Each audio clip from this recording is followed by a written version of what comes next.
ഉപദേശ പെശക്, 2 ജീവിത പെശക്, 3 വിശ്വാസ പെശക്. ഗലാത്യ ലേഖനം ഉപദേശ പെശകിന് എതിരെ എഴുതിയ ലേഖനമാണ്.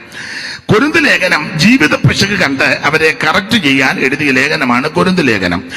എബ്രായ ലേഖനം വിശ്വാസത്തിൽ പെശക് സംഭവിച്ച എബ്രായ ക്രിസ്ത്യാനികളെ വിശ്വാസത്തിൽ ഉറപ്പിച്ചു നിർത്താൻ എഴുതിയ ലേഖനമാണ് എബ്രായ ലേഖനം. ആട്ടെ, ആ ഭാഗത്തേക്കൊന്നും പോകുന്നില്ല.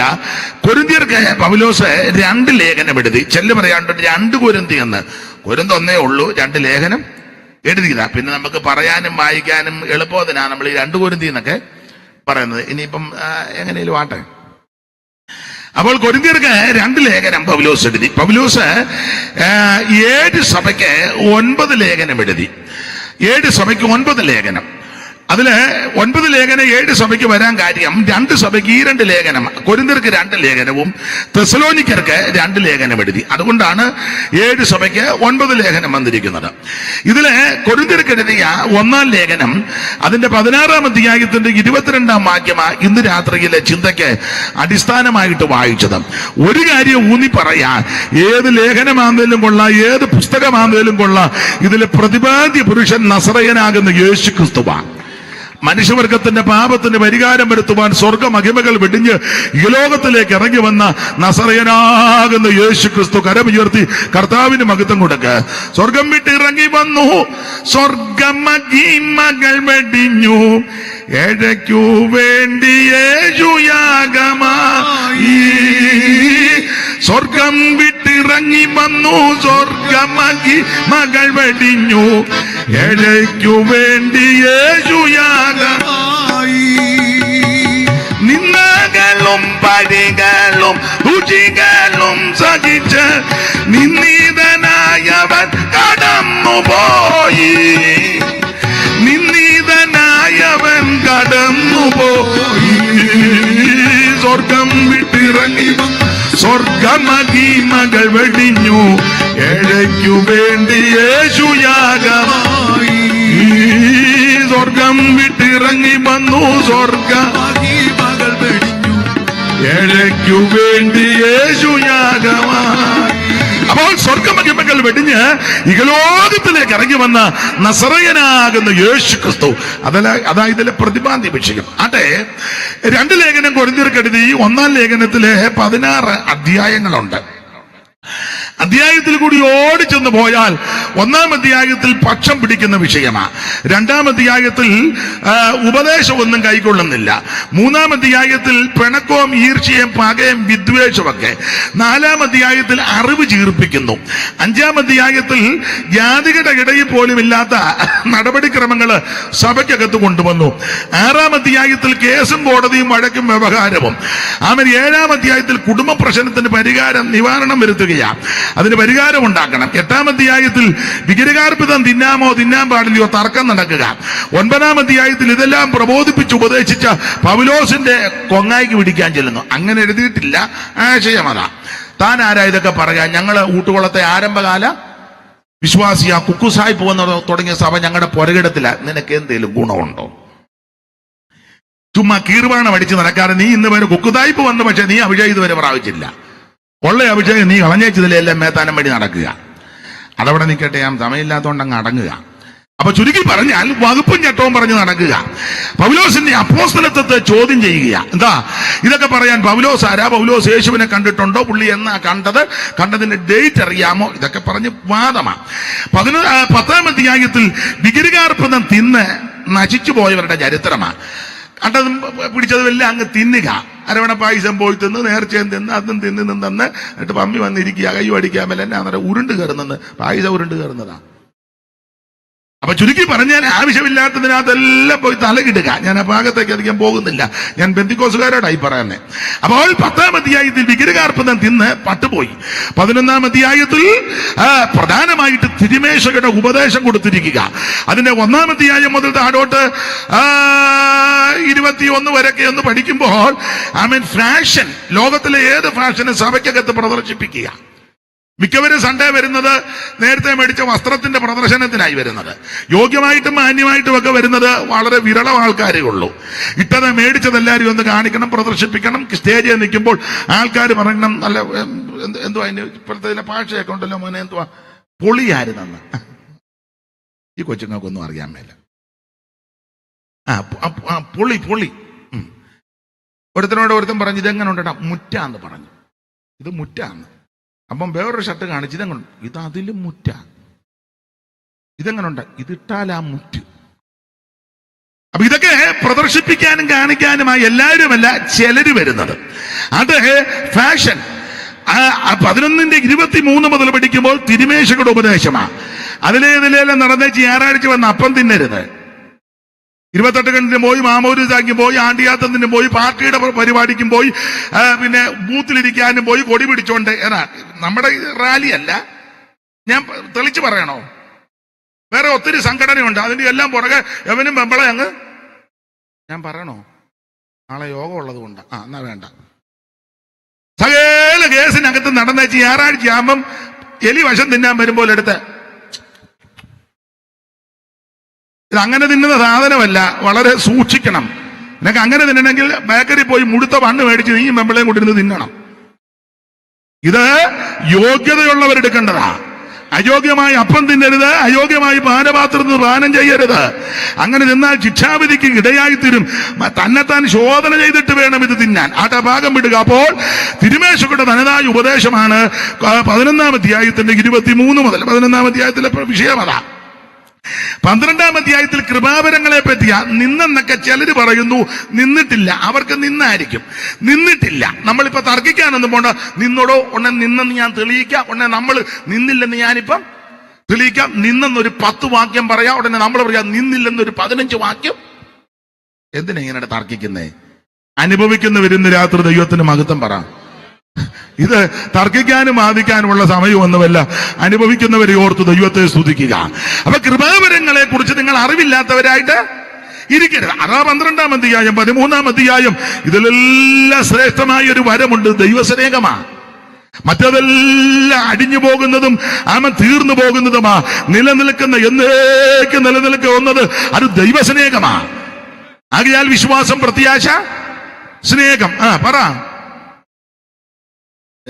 മഞ്ഞു കൊണ്ടിരുന്ന കൊണ്ടെല്ലാം ഇവയിൽ വലുത് സ്നേഹമാ.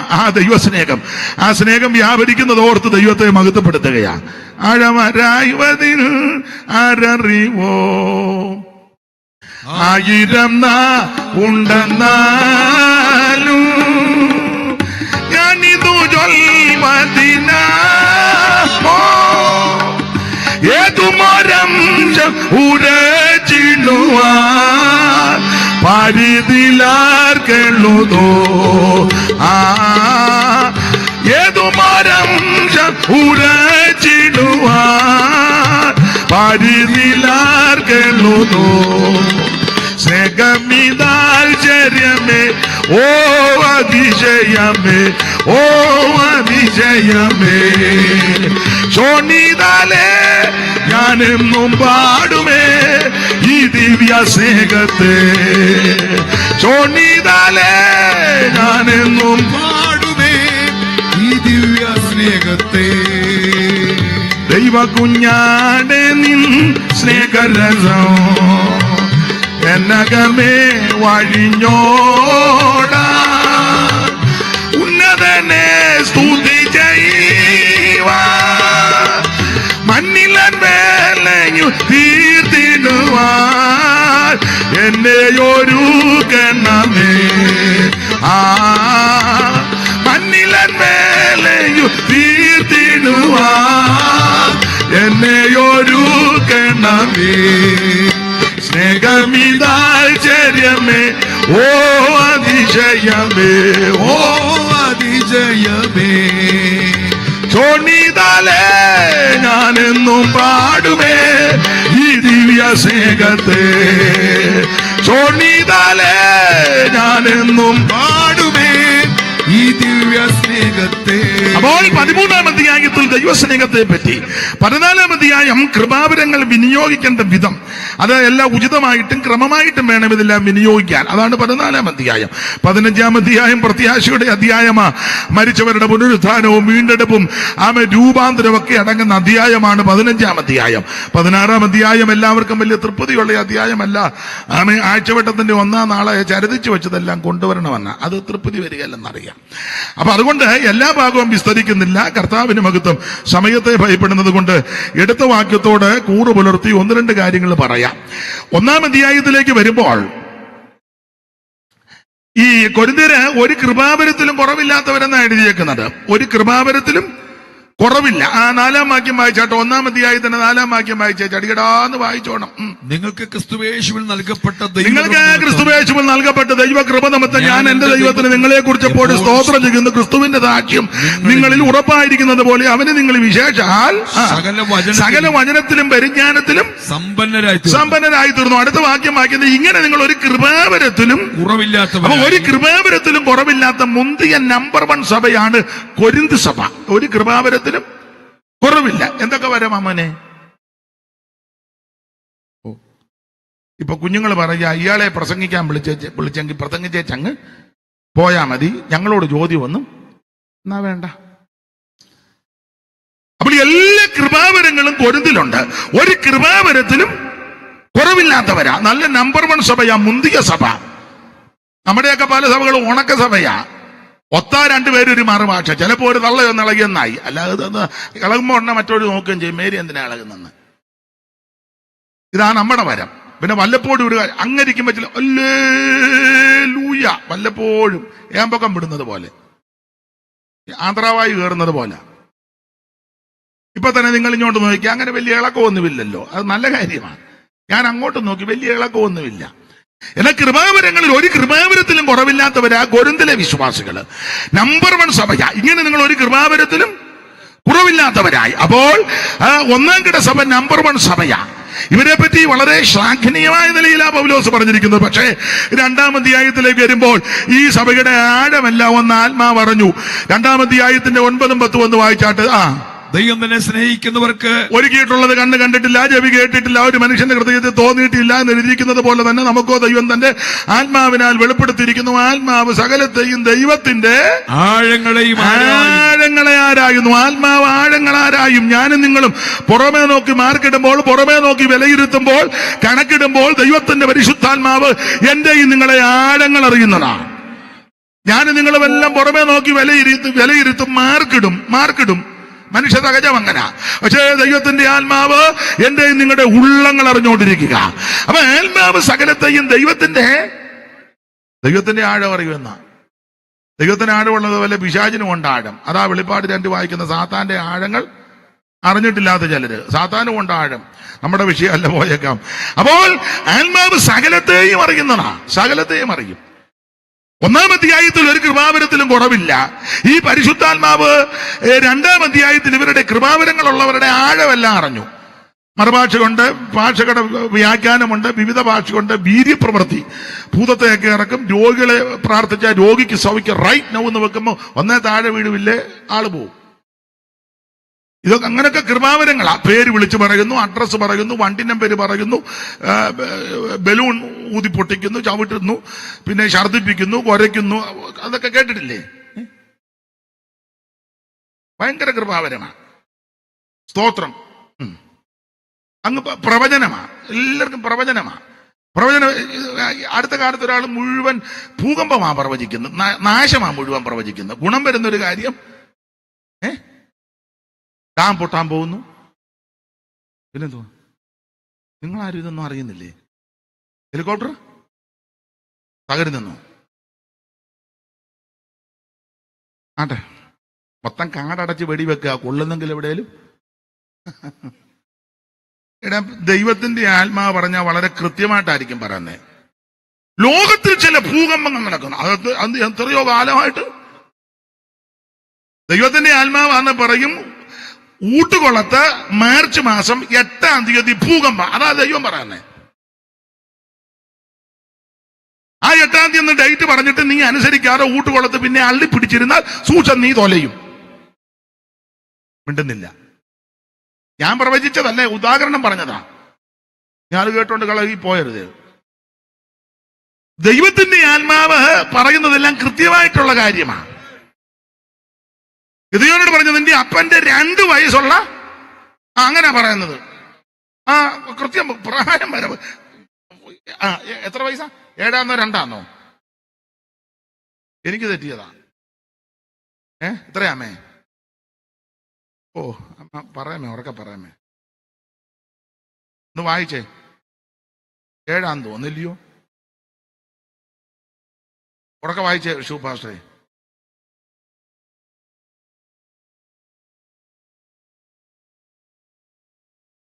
വായിച്ചേ. 7 വയസ്സാ. 6-ാം അധ്യായത്തിന്റെ 25 വായിര്. അന്ന് രാത്രി യഹോവ അവനോട് കൽപ്പിച്ചത്, നിന്റെ അപ്പന്റെ ഇളയ കാളയായ അപ്പുറത്തെ കറിയാച്ചന്റെ കാളയല്ല. ഇന്ന് ദൈവാത്മാവെല്ലാം സംസാരിക്കുന്ന അപ്പുറത്തെ കറിയായുടെ കാളയെ പിടിക്കാൻ അല്ലല്ല, നിന്റെ അപ്പന്റെ ഇളയ കാളയായ. അതും ഒത്തിരി കാളയുണ്ട്. ഇളയ കാള എന്ത് കൃത്യമായിട്ടാ പറഞ്ഞേ. നിന്റെ അപ്പന്റെ ഇളയ കാളയായ 7 വയസ്സുള്ള കാളയുടെ പ്രായം വരെ പറഞ്ഞു. എന്നാ പിന്നെ നമ്മുടെ പ്രായം പറയുകയല്ലേ? ദൈവത്തിന്റെ ആത്മാവ് ഇങ്ങനെ കൃത്യമായിട്ട്, അല്ലാതെ എവിടെയോ ഒരു ഭൂകമ്പം ഉണ്ടാകുന്ന വിഡ്ഢി. ഇവിടെ വന്നിരിക്കുന്ന ആരോ മാനസികമായി മുഴുവനെണ്ണം തകർന്നിരിക്കുക. അങ്ങോട്ടോ ഇരിപ്പം കാണുമ്പോൾ അറിയാ, അയൽക്കൂട്ടത്തിൽ നിന്ന് ലോൺ എടുത്തേച്ച് തള്ള വേദനപ്പെട്ടിരിക്കുക. നാളൊരു തള്ള പറഞ്ഞു, ഞാൻ സഭായത്തിന് മൊത്തം ഇരിക്കുകയല്ലേ, ഞാൻ ഓടുവെന്ന് പറഞ്ഞു. എന്നെ ലോൺ എടുത്തുക, പെണ്ണുങ്ങൾ എന്നെ വെച്ചേക്കുകയല്ലെന്ന്.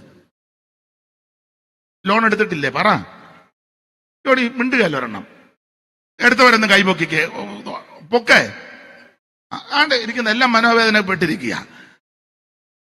അന്നേരം ചുമ്മാ ഇരുന്ന് പറയാ മനോവേദനയുള്ള ചിലരുണ്ടെന്ന്. ആർക്കാ മനോവേദന ഇല്ലാത്ത? എടാ പൊട്ട, ദൈവാത്മാവ് എന്തേലും പറഞ്ഞ കൃത്യമായിട്ടാ പറയുന്നേ. ഒന്നുകൂടെ വായിച്ച വാക്യം, ഈ ബവരദോഷിയൊക്കെ ഒന്ന് കേൾക്കാം. അന്ന് രാത്രി യഹോവ അവനോട് കൽപ്പിച്ചത്, നിന്റെ അപ്പന്റെ ഇളയ കാളയായ. കാടടച്ച് വെടിവെക്കാനല്ല പറഞ്ഞത്, നിന്റെ അപ്പന്റെ, അപ്പുറത്തെ കറിയാടെ അല്ല, നിന്റെ അപ്പന്റെ പല കാളയുള്ളതിൽ ഇളയ കാളയാകുന്ന കാളയുടെ പ്രായം 7 വയസ്സുള്ള 2ാമത്തെ കാളയെ എന്ന്. എത്ര കൃത്യമായിട്ടാ പറഞ്ഞേ. പ്രവചിക്കുകയാന്നെ അങ്ങനെ പറയണം. വേണ്ടേ? മിണ്ടുന്നില്ലല്ലോ ആരും. നമ്മുടെ വിഷയമല്ല, നമുക്കത് വിട്ടേക്കാം. ആദ്യ ദിവസം തന്നെ അലോഗ്യം ഉണ്ടായി പോയെന്ന് വേണ്ട.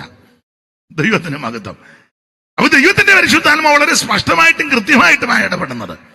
ദൈവത്തിന് മഹത്വം. അപ്പോൾ 1-ാം അധ്യായത്തിൽ ഒരു കൃപാവരത്തിലും കുറവില്ലാത്ത നമ്പർ 1 സഭ. ഈ സഭയുടെ ആഴമെല്ലാം ദൈവാത്മാവ് അറിഞ്ഞു. പറഞ്ഞ ആത്മാവ് 3-ാം അധ്യായത്തിൽ വന്നപ്പോ പറയുക, 3-ന്റെ 1 വായിച്ചേ. 3-ന്റെ 1 മൈക്ക് കൂടെ വായിക്കുമോളെ. മൈക്ക് അവിടെ ഉണ്ടല്ലോ ഒരെണ്ണം.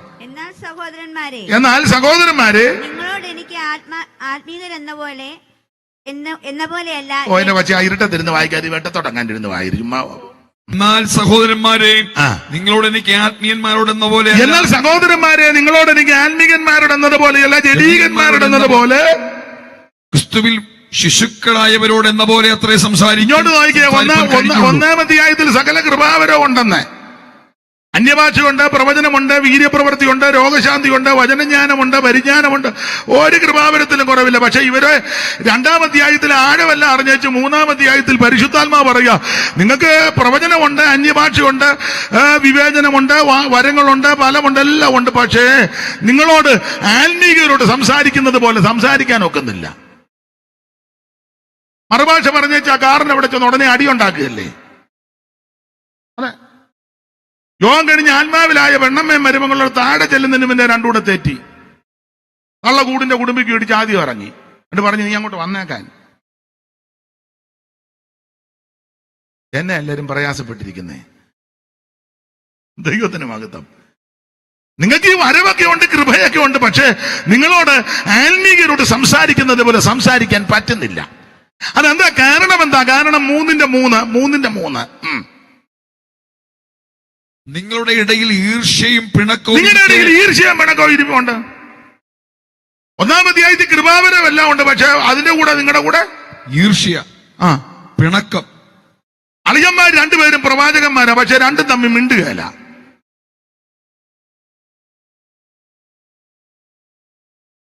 ലോക പ്രശസ്ത പ്രവാചകൻ, ഒരാൾ ഇന്ത്യയുടെ അപ്പോസ്തലൻ. പക്ഷെ രണ്ടുപേരും തമ്മി മിണ്ടുകയല്ല. മല്ലപ്പള്ളി പീലിക്കുഞ്ഞ് വണ്ടി ചോദിച്ചു, ദൈവാത്മാവിനുണ്ടോ അളിയനെന്ന്? ചരിത്രമൊന്നും ഞാൻ പറയുന്നില്ല, മിണ്ടുന്നില്ല. ഒരു സഭയിലാ കൂടുന്ന രണ്ട് പ്രവാചകന്മാർ, രണ്ടും മിണ്ടുകയല്ല. ഒരാൾ രാവിലെ വടക്കോട്ട് പ്രവചിക്കാൻ പോകും, ഒരാൾ രാവിലെ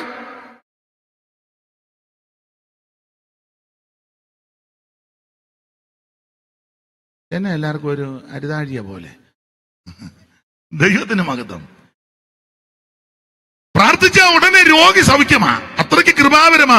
തൊട്ടടുത്ത് താമസിക്കുന്ന അനിയനോട് മിണ്ടുകയല്ല. അനിയനുമായിട്ട് മിണ്ടിയിട്ട് വർഷങ്ങളായി.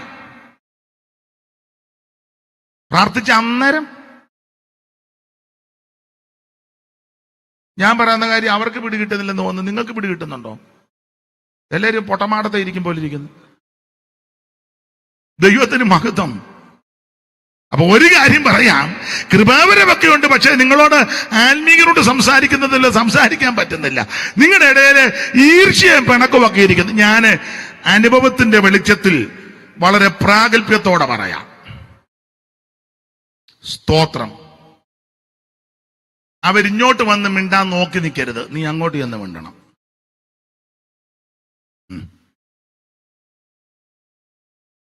നമ്മളാ ക്ഷമിക്കണ്ടേ, ഞാനും നിങ്ങളുമാ ക്ഷമിക്കേണ്ടത്. ഒരുപക്ഷെ തെറ്റ് അവരുടെ ഭാഗത്തായിരിക്കാം, എങ്കിലും നീ ക്ഷമിക്കണം. കാരണം എന്നാണെന്നറിയാമോ? അവിടുന്ന് എന്തെല്ലാം ക്ഷമിച്ചത് കൊണ്ടാണ് നമുക്ക് ഇന്ന് രാത്രിയും ആയുസോട് ഇവിടെ ഇരിക്കാനിടയായത്. നമ്മുടെ വിശേഷത കൊണ്ടൊന്നും അല്ലല്ലോ ഇന്ന് രാത്രി ഇവിടെ ഇരിക്കുന്നത്. ആമേൻ. അവിടുന്ന് നമ്മളോട് ക്ഷമിച്ചത് കൊണ്ടാ. അതുകൊണ്ട് ഇന്ന് രാത്രി എന്നെ കേൾക്കുന്ന പ്രിയരെ, ആമേ, ക്ഷമിക്കുന്നത് തെറ്റൊന്നുമല്ല. ക്ഷമിക്കുന്നവർക്ക് ദൈവം നന്മ തന്നെ തരുവുള്ളൂ. സ്തോത്രം, സ്തോത്രം. ഇന്ന് രാത്രി അങ്ങ് ക്ഷമിക്കുക. മരുമകളോട് അങ്ങ് ക്ഷമിക്കുക, അമ്മായിയമ്മയോട് ക്ഷമിക്കുക, ചേട്ടത്തിയോട് ക്ഷമിക്കുക, അനിയത്തിയോട് ക്ഷമിക്കുക. ചേട്ടന്റെയും അനിയന്റെയും ഭാര്യമാരാ തമ്മിൽ മിണ്ടുകയല്ല, അങ്ങ് ക്ഷമിക്കുക. എല്ലാം ബെന്തിക്കോസിലുവാ. ചേട്ടൻ സഭയുടെ സെക്രട്ടറി, അനിയൻ അപ്പുറത്തെ സഭയുടെ ട്രഷറർ, പെങ്ങള് സോദരി സമാജത്തിന്റെ പ്രസിഡന്റ്. ഒരെണ്ണം തമ്മിൽ മിണ്ടുകയില്ല, കൂടുകയില്ല. എല്ലാ വീട്ടിലും ഓരോ തമ്പേറും മേടിച്ചു വെച്ചിട്ടുണ്ട്. അന്തിയാകുമ്പം പാടുന്ന തന്നെ ഐക്യമായി നിന്നുന്ന നല്ല ഐക്യമാ. നിങ്ങളിപ്പോ ചിന്തിക്കുക, ഇയാളെ കൺവെൻഷന് വിളിച്ചത് ഇപ്പം വിനയാണല്ലോ എന്ന്. ഞാനെല്ലാം ഒന്നും പറയുന്നില്ല, നാട്ടുകാർക്ക് മുഴുവൻ കാര്യം അറിയാം. എന്നെ കൊണ്ട് അധികം പറയിപ്പിക്കണ്ട. നമ്മളെ അറിയാവുന്നവർ പറയാ, ഭാഷ കുറച്ചുകൂടെ പറയും, ഇതെല്ലാം വന്നിരിപ്പോണ്ട് ആ ടൈപ്പാ കൂടുതൽ അവിടെ ഇരിക്കുന്നെന്ന് നാട്ടുകാർ പറയും. ഞാൻ എത്രയോ സ്ഥലത്ത് കൺവെൻഷന് പ്രസംഗിച്ച് പോകുമ്പോൾ അക്രൈസ്തവരും മറ്റുള്ളവരും വിളിച്ച് പറഞ്ഞിട്ടുണ്ട്, കറക്റ്റ് കാര്യമാണ് പറഞ്ഞേച്ച് പോയെന്ന് പറഞ്ഞു. ഞങ്ങൾക്ക് ചിലരെ അറിയാമെന്ന് പറഞ്ഞു. ഞങ്ങൾക്ക് ചിലരെ, അപ്പൊ നമ്മളെക്കാളും നല്ല അറിവ് മറ്റുള്ളവർക്കുണ്ട്. പിന്നെ അവർ മാന്യരായതുകൊണ്ട് നമ്മളോടൊന്നും കയറി കൊമ്പ് കോർക്കുന്നില്ലെന്നേ ഉള്ളൂ. അതുകൊണ്ട് നാം ക്ഷമിക്കേണ്ടത്. നമ്മുടെ കർത്താവാണ് നമുക്കുള്ള മാതൃക. ദൈവത്തിന് വിട്ടേക്കാം. അപ്പോൾ ഓരോ അധ്യായത്തിലും ഈ കാര്യങ്ങൾ പൗലോസ് തെളിയിച്ചു. ഞാൻ ഇനി ആ അധ്യായം ബേസ് ചെയ്ത് സംസാരിക്കുന്നില്ല. വായിച്ച കുറുവാക്യത്തോട് കൂറു പുലർത്തണം. പെട്ടെന്ന് വായിച്ചു. 16-ാം അധ്യായത്തിന്റെ 22-ാമത്തെ തിരുവെടുത്ത് ഒരിക്കൽ കൂടി വായിച്ച് സഹായിക്കണമെന്ന് അപേക്ഷിക്കുന്നു. കർത്താവിനെ സ്നേഹിക്കാത്തവൻ ഏവനും ശപിക്കപ്പെട്ടവൻ. നമ്മുടെ കർത്താവ് വരുന്നു. രണ്ട് കാര്യമാ ഈ തിരുവെടുത്തിൽ രേഖപ്പെടുത്തിയിരിക്കുന്നത്. ഒന്ന്, കർത്താവിനെ സ്നേഹിക്കാത്ത ഏവനും ശപിക്കപ്പെട്ടവൻ. ഇന്ന് രാത്രി എന്നെ കേൾക്കുന്ന പ്രിയരെ, യേശു ക്രിസ്തുവിനെ സ്നേഹിക്കണം. യേശുവിനെ നന്നായി സ്നേഹിക്കണം. കർത്താവിനെ നന്നായി സ്നേഹിച്ചാൽ എല്ലാവരെയും സ്നേഹിക്കും. നമുക്കിതുവരെ ഈ സഹജീവികളോട്, സഹപ്രവർത്തകരോട്, കുടുംബത്തിലുള്ളവരോട്, സമൂഹത്തോട്, മനുഷ്യരോട് നന്നായിട്ട് സ്നേഹിക്കാൻ പറ്റുന്നില്ലെങ്കിൽ നമ്മൾ കർത്താവിനെ സ്നേഹിക്കുന്നവരല്ല. ഞാൻ എന്നെയും കൂടെ പ്രതിയാക്കി പറയാ, വേഷം കെട്ടി നടക്കുക. കാണുന്ന സഹോദരനെ സ്നേഹിക്കാത്ത ഞാനും നിങ്ങളും എങ്ങനെയാ കാണാത്ത ദൈവത്തെ സ്നേഹിക്കുന്നേ? ഇതൊക്കെ എല്ലാവരും പറയുന്ന കാര്യമാ, അറിവുള്ള കാര്യമാണ്. സ്നേഹത്തെ പറ്റി പ്രബന്ധം അവതരിപ്പിക്കും, സ്നേഹത്തെ പറ്റി പാട്ടെഴുതും, സ്നേഹത്തിന്റെ നിർവചനമൊക്കെ പറയും, സ്നേഹത്തിന്റെ ഗ്രീക്ക്, ഹീബ്രു മൂലഭാഷ, അതൊക്കെ നല്ലതാ. പക്ഷെ ഒരമ്മയുടെ വയറ്റിൽ നിന്ന് വന്നവർ തമ്മിൽ മിണ്ടുന്നില്ല. എന്തോ ഒരു വിരോധാഭാസമാണ്.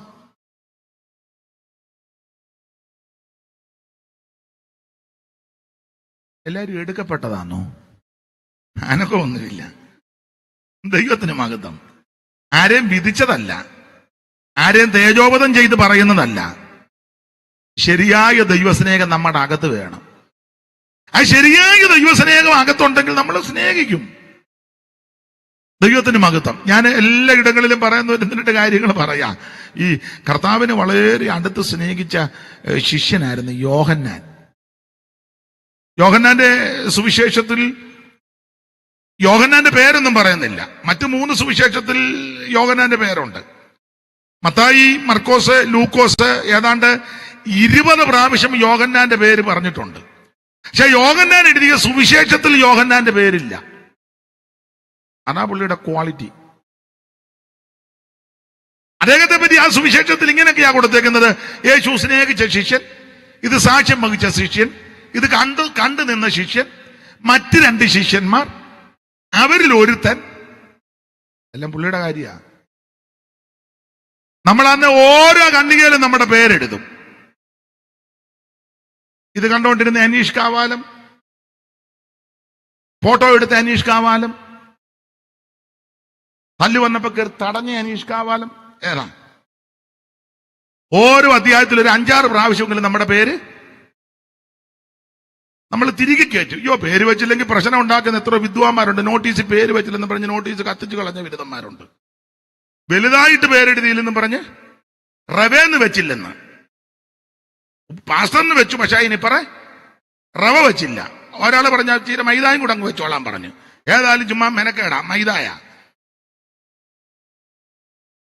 ഒരാൾ പറഞ്ഞ് ഇപ്പറ ഡോക്ടർ എന്ന് വെച്ചില്ലെന്ന്. അതുകൂടെ വേണമായിരുന്നെന്ന്. പ്രസിലിരിക്കുന്നവർക്ക് ഡോക്ടർ ഏതാ പാസ്റ്റർ ഏതാന്ന് നിങ്ങൾക്ക് വലിയത് തോന്നും. അല്ല, പേര് വെച്ചല്ലേ പ്രശ്നം ഉണ്ടാക്കുന്ന ആൾക്കാരുണ്ട്. പേരിന് വേണ്ടി പ്രശ്നം ഉണ്ടാക്കും. പക്ഷെ യോഹന്നാൻ തന്റെ സുവിശേഷത്തിലൊന്നും പേര് വെച്ചിട്ടില്ല. പക്ഷെ ആഴമായിട്ട് യേശുവിനെ സ്നേഹിച്ചവനാ. തന്നെയല്ല, യോഹന്നാൻ യേശുവിനെ സ്നേഹിച്ചതാ. യോഹന്നാനും മനസ്സിലായി യേശു തന്നെയാ കൂടുതൽ സ്നേഹിച്ചെന്ന്. ഇങ്ങനെ എഴുതിയിരിക്കുന്നത് യേശു സ്നേഹിച്ച ശിഷ്യൻ. അപ്പൊ നമ്മൾ ചിന്തിക്കും, മറ്റുള്ളവരെ ആരെ യേശു സ്നേഹിച്ചില്ലേ എന്ന്. അവരെ സ്നേഹിച്ചില്ലെന്നല്ല യോഹന്നാൻ ഇതിന്റെ അർത്ഥം ഇത്രയേ ഉള്ളൂ. യോഹന്നാന് തോന്നുക യേശു എന്നെയാ ഏറ്റവും കൂടുതൽ സ്നേഹിച്ചേക്കുന്നത്. നമുക്കെല്ലാം ഇത് തോന്നണം. എന്റെ യേശു എല്ലാവരെക്കാൾ ഉപരി എന്നെ അധികം സ്നേഹിച്ചു. ഈ ഊട്ടുകൊള്ളത്തുള്ള എല്ലാവരെക്കാൾ ഉപരി എന്റെ യേശു എന്നെയാ സ്നേഹിച്ചത്. ഓരോരുത്തരും പറയണം. അതാ ദൈവസ്നേഹം. ഈ സ്നേഹത്തിന് പ്രകടനമൊക്കെ ഉണ്ട് കേട്ടോ. സ്നേഹത്തിന് സഹിഷ്ണുതയുണ്ട്, സ്നേഹത്തിന് സഹായം ചെയ്യും. ഒത്തിരി വിശേഷതകളുണ്ട് സ്നേഹത്തിന്. അതിനൊരു തെളിവ്, സ്നേഹിച്ചതിന്റെ ഒരു തെളിവ് എല്ലാം വിവരിക്കുന്നില്ല. ഗതസമനെ വെച്ച് യേശു കർത്താവിനെ പിടികൂടി. വാളും മടിയും തീപട്ടിയും ബന്ധങ്ങളുമായിട്ട് വന്ന് കള്ളനെ കൊള്ളക്കാരനെ പിടിക്കും പോലെ പിടിച്ചു കെട്ടി. പ്രവചനാത്മാവിൽ പ്രവാചകൻ പണ്ട് പറഞ്ഞു, ഇടയനെ വെട്ടും ആടുകൾ ചിതറും. എല്ലാരും ചിതറിപ്പോയി, എല്ലാരും ചിതറി. പക്ഷേ വിസ്തരിക്കാനായിട്ട് മഹാപുരോഹിതന്റെ അരമനയ്ക്കകത്തൊക്കെ കൊണ്ടുപോയി. അന്നേരം യോഹന്നാൻ അവിടെ ഉണ്ടായിരുന്നു. അതാ സ്നേഹം. അല്ല, സ്വയരക്ഷ നോക്കി വെച്ച് കട്ടിലണ്ടി കയറി പാത്തിരിക്കുകയല്ല. അയാളെ എവിടെയെങ്കിലും കൊണ്ടുപോട്ടെ, ഒന്നാ ചാകുമില്ലെങ്കിൽ വെറുതെ വിടാം, അന്നേരം വെളിയിൽ ഇറങ്ങാം.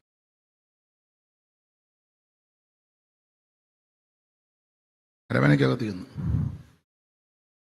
അപ്പൊ അവിടെ ചെന്നപ്പോ പീറ്റർ കൂടെ പോയി. പീറ്റർക്ക് അകത്ത് കയറാൻ പറ്റില്ല, യോഹന്നാന് സ്വാധീനമുള്ളത് കൊണ്ടാണ്.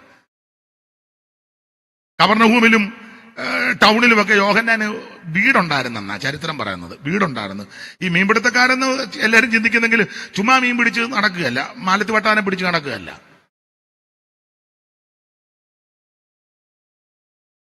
യോഹന്നാൻ കൂലിക്ക് ആളിനെ നിർത്തി മീൻ പിടി, വലിയ ബിസിനസ്. എന്റെ ഭാഷ പറഞ്ഞ വലിയ തരകനാ യോഹന്നാൻ. പിന്നെ അങ്ങനെ കൂലിക്കാരെ വിട്ടേച്ചെന്നാ. അപ്പൊ കൂലിക്കാരെ വെച്ച് ബിസിനസ് ചെയ്യുന്ന ആളാ. അല്ല, പുള്ളി രാവിലെ ഒരു ഒറ്റാലുമായിട്ട് ഇറങ്ങുകയല്ല. സന്ധ്യ വരണപ്പം കിട്ടിയതാ 2 മാലത്തി വെട്ടാൻ, കൂട്ടാൻ വെക്കാൻ പോലും കൊള്ളുകയില്ല. കുട്ടനാടൻ ഭാഷ അത് അവർക്കറിയാം.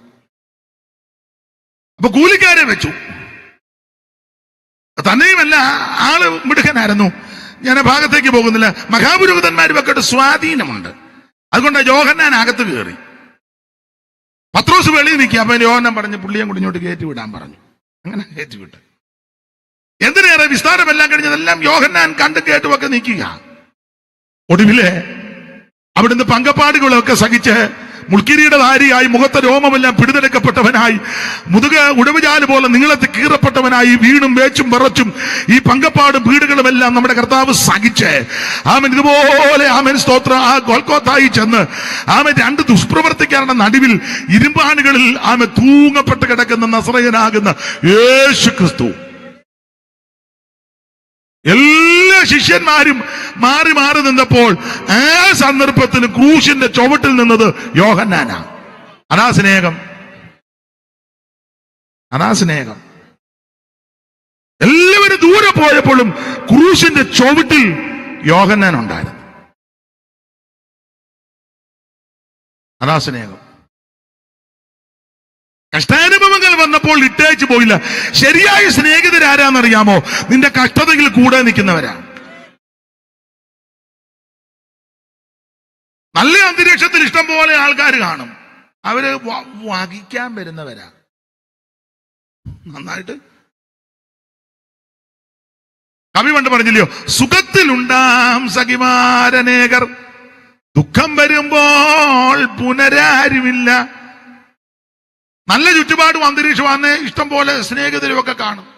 നമ്മുടെ ഇല്ല ചെറുക്കൻ അതുപോലെ ആയിരുന്നില്ല. അവന് അപ്പനോട് വീതമെല്ലാം മേടിച്ചപ്പം ഇഷ്ടം പോലെ ഫ്രണ്ട്സ്. അയ്യോ,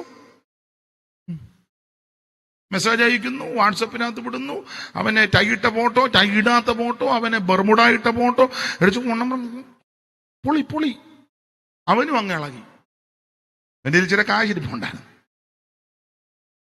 കൂട്ടുകാരുമായിട്ട് പോയി. പിന്നെ ഈ ഒരു ആദ്യം ഒരു എൻ്റെ ഭാഷ ഒരു ബുള്ളറ്റ് എടുത്ത് ഇപ്പൊ ഈ പുറകിങ്ങനെ പൊങ്ങിയിരിക്കുന്നുണ്ട്. കൊച്ചുങ്ങളെല്ലാം ഇങ്ങനെ അങ്ങ് കിടക്കുക. നിങ്ങൾ അങ്ങനെ എനിക്ക് എൻ്റെ പേരെന്ന് എന്നാ എൻ്റെ പേര്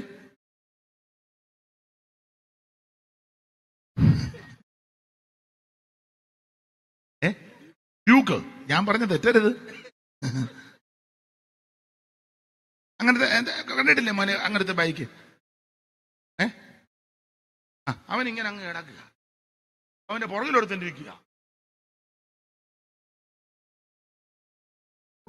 ഇവനും അങ്ങനെ അപ്പൻ്റെ നിന്ന് മേടിച്ച് ആദ്യം ആ ബൈക്ക് എടുത്തെന്നാ തോന്നുന്നത്.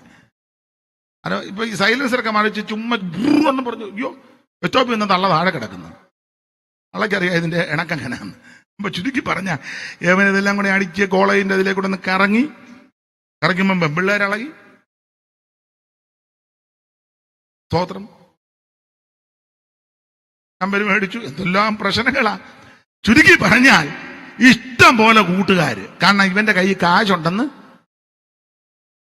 കാശ് നിന്റെ കൈ വരുമ്പോൾ ഇഷ്ടം പോലെ ആൾക്കാർ ഓടിക്കൂടും. തെളിവ് വേണോ? ആത്മീക ലോകത്തെ തെളിവ് വേണേ തരാം. കാശ് കണ്ടവാനം വന്നപ്പോ എത്രയോ പേരാ തള്ളി അങ്ങോട്ട് എന്തിച്ചു പോടാന്ന് പറഞ്ഞാൽ പോലും പോകുകയില്ല. അവിടെ അട്ടിപ്പേർ കിടക്കുക. പെന്തിക്കോസിലെ പ്രഗത്ഭന്മാര് വരാം അവിടെ തന്നെ. എവിടാന്ന് എന്നെ കൊണ്ട് പറയിപ്പിക്കരുത്.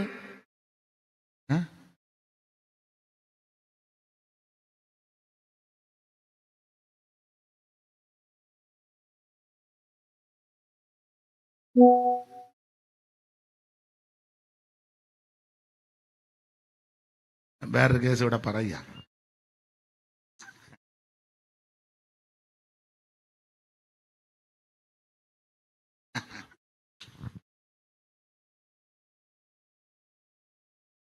ഇഷ്ടംപോലെ ആൾക്കാരാ. ഒരിച്ചിരി പരുവക്കേടാന്ന് കണ്ടപ്പോൾ സാഗര എണ്ണോ ഇട്ടു പോയി. വിളിക്കുമ്പോഴെല്ലാം സ്വിച്ച് ഓഫാ. പരിധിക്ക് മറ്റെല്ലാരും അവിടെ പരിധിക്ക് അകത്തായിരുന്നു. ആ തരണതിനെ ഞാൻ കണ്ടതാ. എല്ലാം പരിധിക്ക് അകത്താ. ഇതാ മനുഷ്യപ്രകൃതി. ബുദ്ധിമാന്മാരാകുന്ന 1-2 പേര് മണ പഠിച്ചപ്പോഴേ ആദ്യം എടുത്ത് അതൊന്നും ഞാൻ പറയുന്നില്ല, എന്തിനാ വെറുതെ. നിനക്ക് കാശും പുത്തനും ഒക്കെ ഉണ്ടെങ്കിൽ ഇഷ്ടം പോലെ ആള് കാണും. ഇതൊന്നുമില്ലെങ്കിൽ ഒരുത്തരും നിന്നെ കാണുകയില്ല. പക്ഷേ നിന്റെ കഷ്ടത്തിലും പ്രതികൂലത്തിലും നിന്റെ കൂടെ നിൽക്കുന്നവരാ നിന്നെ ആത്മാർത്ഥമായിട്ട് സ്നേഹിക്കുന്നത്. അത് ഇന്ന് രാത്രിയെങ്കിലും അറിഞ്ഞേച്ചു പോവും. സ്തോത്രം. നല്ല വീടും ചുറ്റുപാടും വണ്ടിയൊക്കെ വരുമ്പോൾ ആൾക്കാർ ഇഷ്ടം പോലെ കാണും. എൻ്റെ കസിനാന്ന് പറയും, എൻ്റെ ഫസ്റ്റ് കസിൻ, പിന്നെ ഫസ്റ്റ് കസിൻ. എന്നാൽ ഗതികേടാണെങ്കിൽ സ്വന്തം അനിയനെ നിങ്ങളുടെ അതാരാ ഞാൻ കണ്ടിട്ടുണ്ട്, പുള്ളി റാന്നിക്കാരനാന്ന് തോന്നല്ലയോ, ഒരമ്മയുടെ വയറ്റിൽ നിന്ന് വന്നതാ, അവനങ്ങ് തോന്നുക റാന്നിക്കാരനാന്ന്. മനുഷ്യന്റെ എല്ലാം പ്രകൃതി ഇതാ, ദൈവത്തിന് മകത്വം. പക്ഷേ യോഹന്നാൻ അങ്ങനല്ല. ആ ക്രൂശിന്റെ ചുവട്ടിൽ വിട്ടേ ചോടിയില്ല, ഇവിടെ നിൽക്കുക. അപ്പൊ കർത്താവിന് മനസ്സിലായി സ്നേഹിച്ചവനാ. അതുകൊണ്ട് എന്തോ സംഭവിച്ചെന്ന് പറയാ. കർത്താവ് യോഹന്നാനെ ഒരു കാര്യം ഭരമേൽപ്പിച്ചു. യോഹന്നാനെ അമ്മയെ നോക്കണേ. കർത്താവിന് മനസ്സിലായി ഇവൻ അമ്മയെ ഇട്ടേച്ച് പോവുകയില്ല, തള്ളെ ഞെക്കി കൊല്ലുകയില്ല. കാശിന് വേണ്ടി തള്ളെ അങ്ങനെ കൊല്ലുന്ന ആൾക്കാരുണ്ട്, പിന്നെ ഉണ്ടെന്ന്. എനിക്കിപ്പോഴും ചില വിഷയങ്ങളൊക്കെ സംശയമായിട്ടിരിക്കുക. ഞെക്കി കൊന്നതാന്നോ അതോ തന്നെ പോയതാന്നോ ചിലരുടെ വിഷയമേ. അതെ, കാശിന് വേണ്ടി എന്തും ചെയ്യും. മക്കളാണോന്നും ചിന്തിക്കുകയല്ല. ഇവിടെ ഈ വല്യമ്മ തള്ളെ കൊണ്ട് അനാഥാലയത്തിൽ വിട്ടേച്ച് പോയ മക്കളുണ്ട്, റോഡിൽ ഇറക്കിയേച്ച് പോയവരുണ്ട്. അമ്മയോട് പറഞ്ഞു അമ്മയ്ക്ക് ക്ഷേത്ര ദർശനം നടത്താം, അമ്മയെ കൊണ്ട് ക്ഷേത്രത്തിൽ ഇരുത്തിയേച്ച് അവരങ്ങ് പോയി. എത്ര തെളിവുകള്. നമുക്ക് പിന്നെ നമ്മുടെ തവയിൽ 5-6 കുടുംബം ഉള്ളതുകൊണ്ട് എവിടെ കൊണ്ടിരുത്താൻ നമുക്കറിയാം ഇന്ന് നാളെ. മനസ്സിലായോ? ഇവിടെ ആരും ആത്മാർത്ഥതയില്ല. പക്ഷെ നമ്മളെ ആഴമായി സ്നേഹിച്ച ഒരുവനുണ്ട്. ഒരു നാളും എന്നെ ഉപേക്ഷിക്കയില്ലെന്നു പരമാർത്ഥമായി അവൻ ചൊല്ലിട്ടുണ്ട്. ഒരു നാളും എന്നെ ഉപേക്ഷിക്കയില്ലെന്ന് പരമാർത്ഥമായി അവൻ ചൊല്ലിയിട്ടുണ്ട്.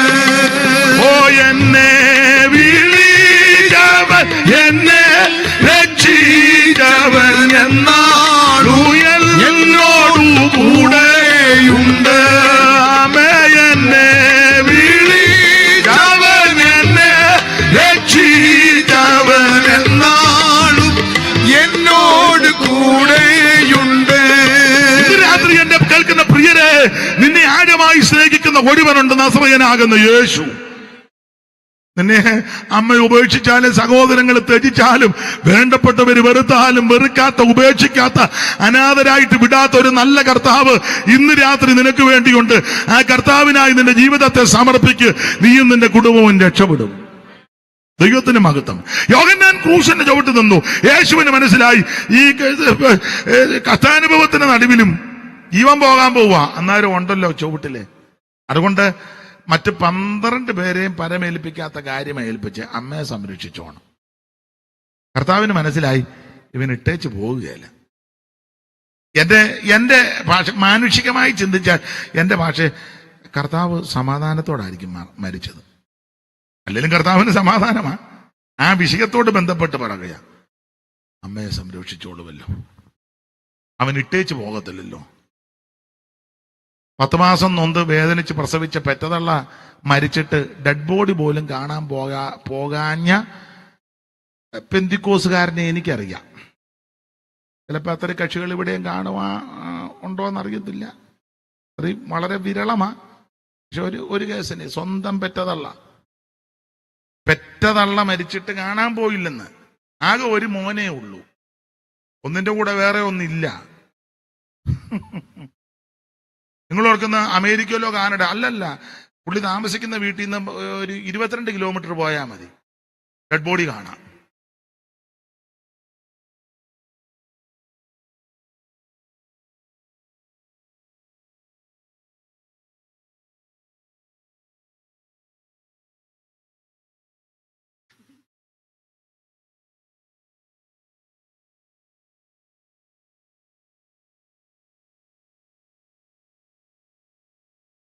അല്ല, അങ്ങനെയുള്ള ആൾക്കാരുമുണ്ട്. പെറ്റുതള്ളയ്ക്ക് വെള്ളം കൊടുക്കാത്ത ആൾക്കാരുണ്ട്. വർഷങ്ങൾക്ക് മുമ്പ് ഒരു വീട്ടിൽ ഞാൻ ചെന്നപ്പം, ഒരു വീട്ടിലോട്ട് ചെന്നതല്ലയോ, പ്രായമുള്ള അമ്മയുണ്ട്. ചിലപ്പോൾ അവിടെ ചെല്ലുമ്പോൾ അപ്പുറത്തെ പിള്ളേരൊക്കെ വരും. അപ്പൊ അതുകൊണ്ട് ഞാൻ ഇപ്പോഴും ഇന്നേപോലെ ഓർക്കുന്നു 10 ഏത്തയ്ക്കാപ്പം ഉച്ച കഴിഞ്ഞാ പോയത്. അപ്പൊ അങ്ങോട്ട് ചെന്നപ്പോ റോഡില് തട്ടുകട വറുത്ത് കോരും. നല്ല കാണാൻ നല്ല ചതവുണ്ട്, വെള്ളുമൊക്കെ തെളിഞ്ഞിരിക്കുന്നു. അപ്പൊ ഞാൻ പറഞ്ഞു ഒരു 10 എണ്ണം തരാൻ പറഞ്ഞു. അവര് 10 എണ്ണം തന്നു. അതുമായിട്ട് ഞാൻ ചെന്ന ഉടനെ അതങ്ങോട്ട് കൊടുത്തു. ഞങ്ങൾ വർത്താനം പറഞ്ഞ് അങ്ങനെ പറഞ്ഞിരിക്കുമ്പോ തൊട്ടപ്പുറത്തെ വീട്ടിൽ നിന്ന് അമ്മ നടന്നു വരുന്നു. ഉടനെ ഈ ഏത്തയ്ക്കാപ്പായിട്ട് അകത്തോട്ട് ഓടി. അപ്പൊ ഞാൻ ഓർത്ത അമ്മയ്ക്ക് പ്ലേറ്റ് കൊണ്ട് കൊടുക്കാനാ. കുറച്ചു കഴിഞ്ഞിട്ടും വരുന്നില്ല. തള്ള അവിടെ ഒരു 3/4 മണിക്കൂർ വർത്താനം പറഞ്ഞപ്പോ പോയ പുള്ളിയെ കാണുന്നില്ല. അല്പ സ്വാധീനമുള്ള വീട് ആയതുകൊണ്ട് അകത്തോട്ട് ചെന്നപ്പോ പുള്ളി അകത്ത് നിന്ന് ഏത്തയ്ക്കാപ്പം തിന്നുക. സ്വന്തം പെറ്റതള്ള തന്നെ ഇരിക്കുക. ഒരെണ്ണം കൊടുത്തില്ല. അത്ര കേസുകള്.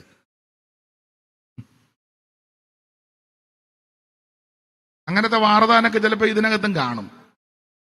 ഇപ്പം കൺവെൻഷൻ ആയതുകൊണ്ട് അമ്മി ഇരിക്കുക, ഇരുട്ടായതുകൊണ്ട് ഒട്ട് വിടുകിട്ടത്തുമില്ല. മുഖഭാവം കണ്ടാൽ ചിലപ്പോ പറയായിരുന്നു. യാതൊരു മനസാക്ഷി ഇല്ലാത്ത ആൾക്കാരുണ്ട് കേട്ടോ. പക്ഷെ യോഹന്നാൻ അങ്ങനല്ല. അന്ന് മുതൽ സംരക്ഷിച്ച അമ്മേ, നീ കർത്താവിനെ നന്നായി സ്നേഹിച്ചാൽ പലരെയും ഏൽപ്പിക്കാത്ത ചില ശുശ്രൂഷകൾ ദൈവം നിന്നെ ഏൽപ്പിക്കും. അത് പറയാനാ ഇത്രയും പറഞ്ഞേ. കർത്താവിനെ സ്നേഹിക്കാത്ത ഏവനും ശപിക്കപ്പെട്ടവനാ.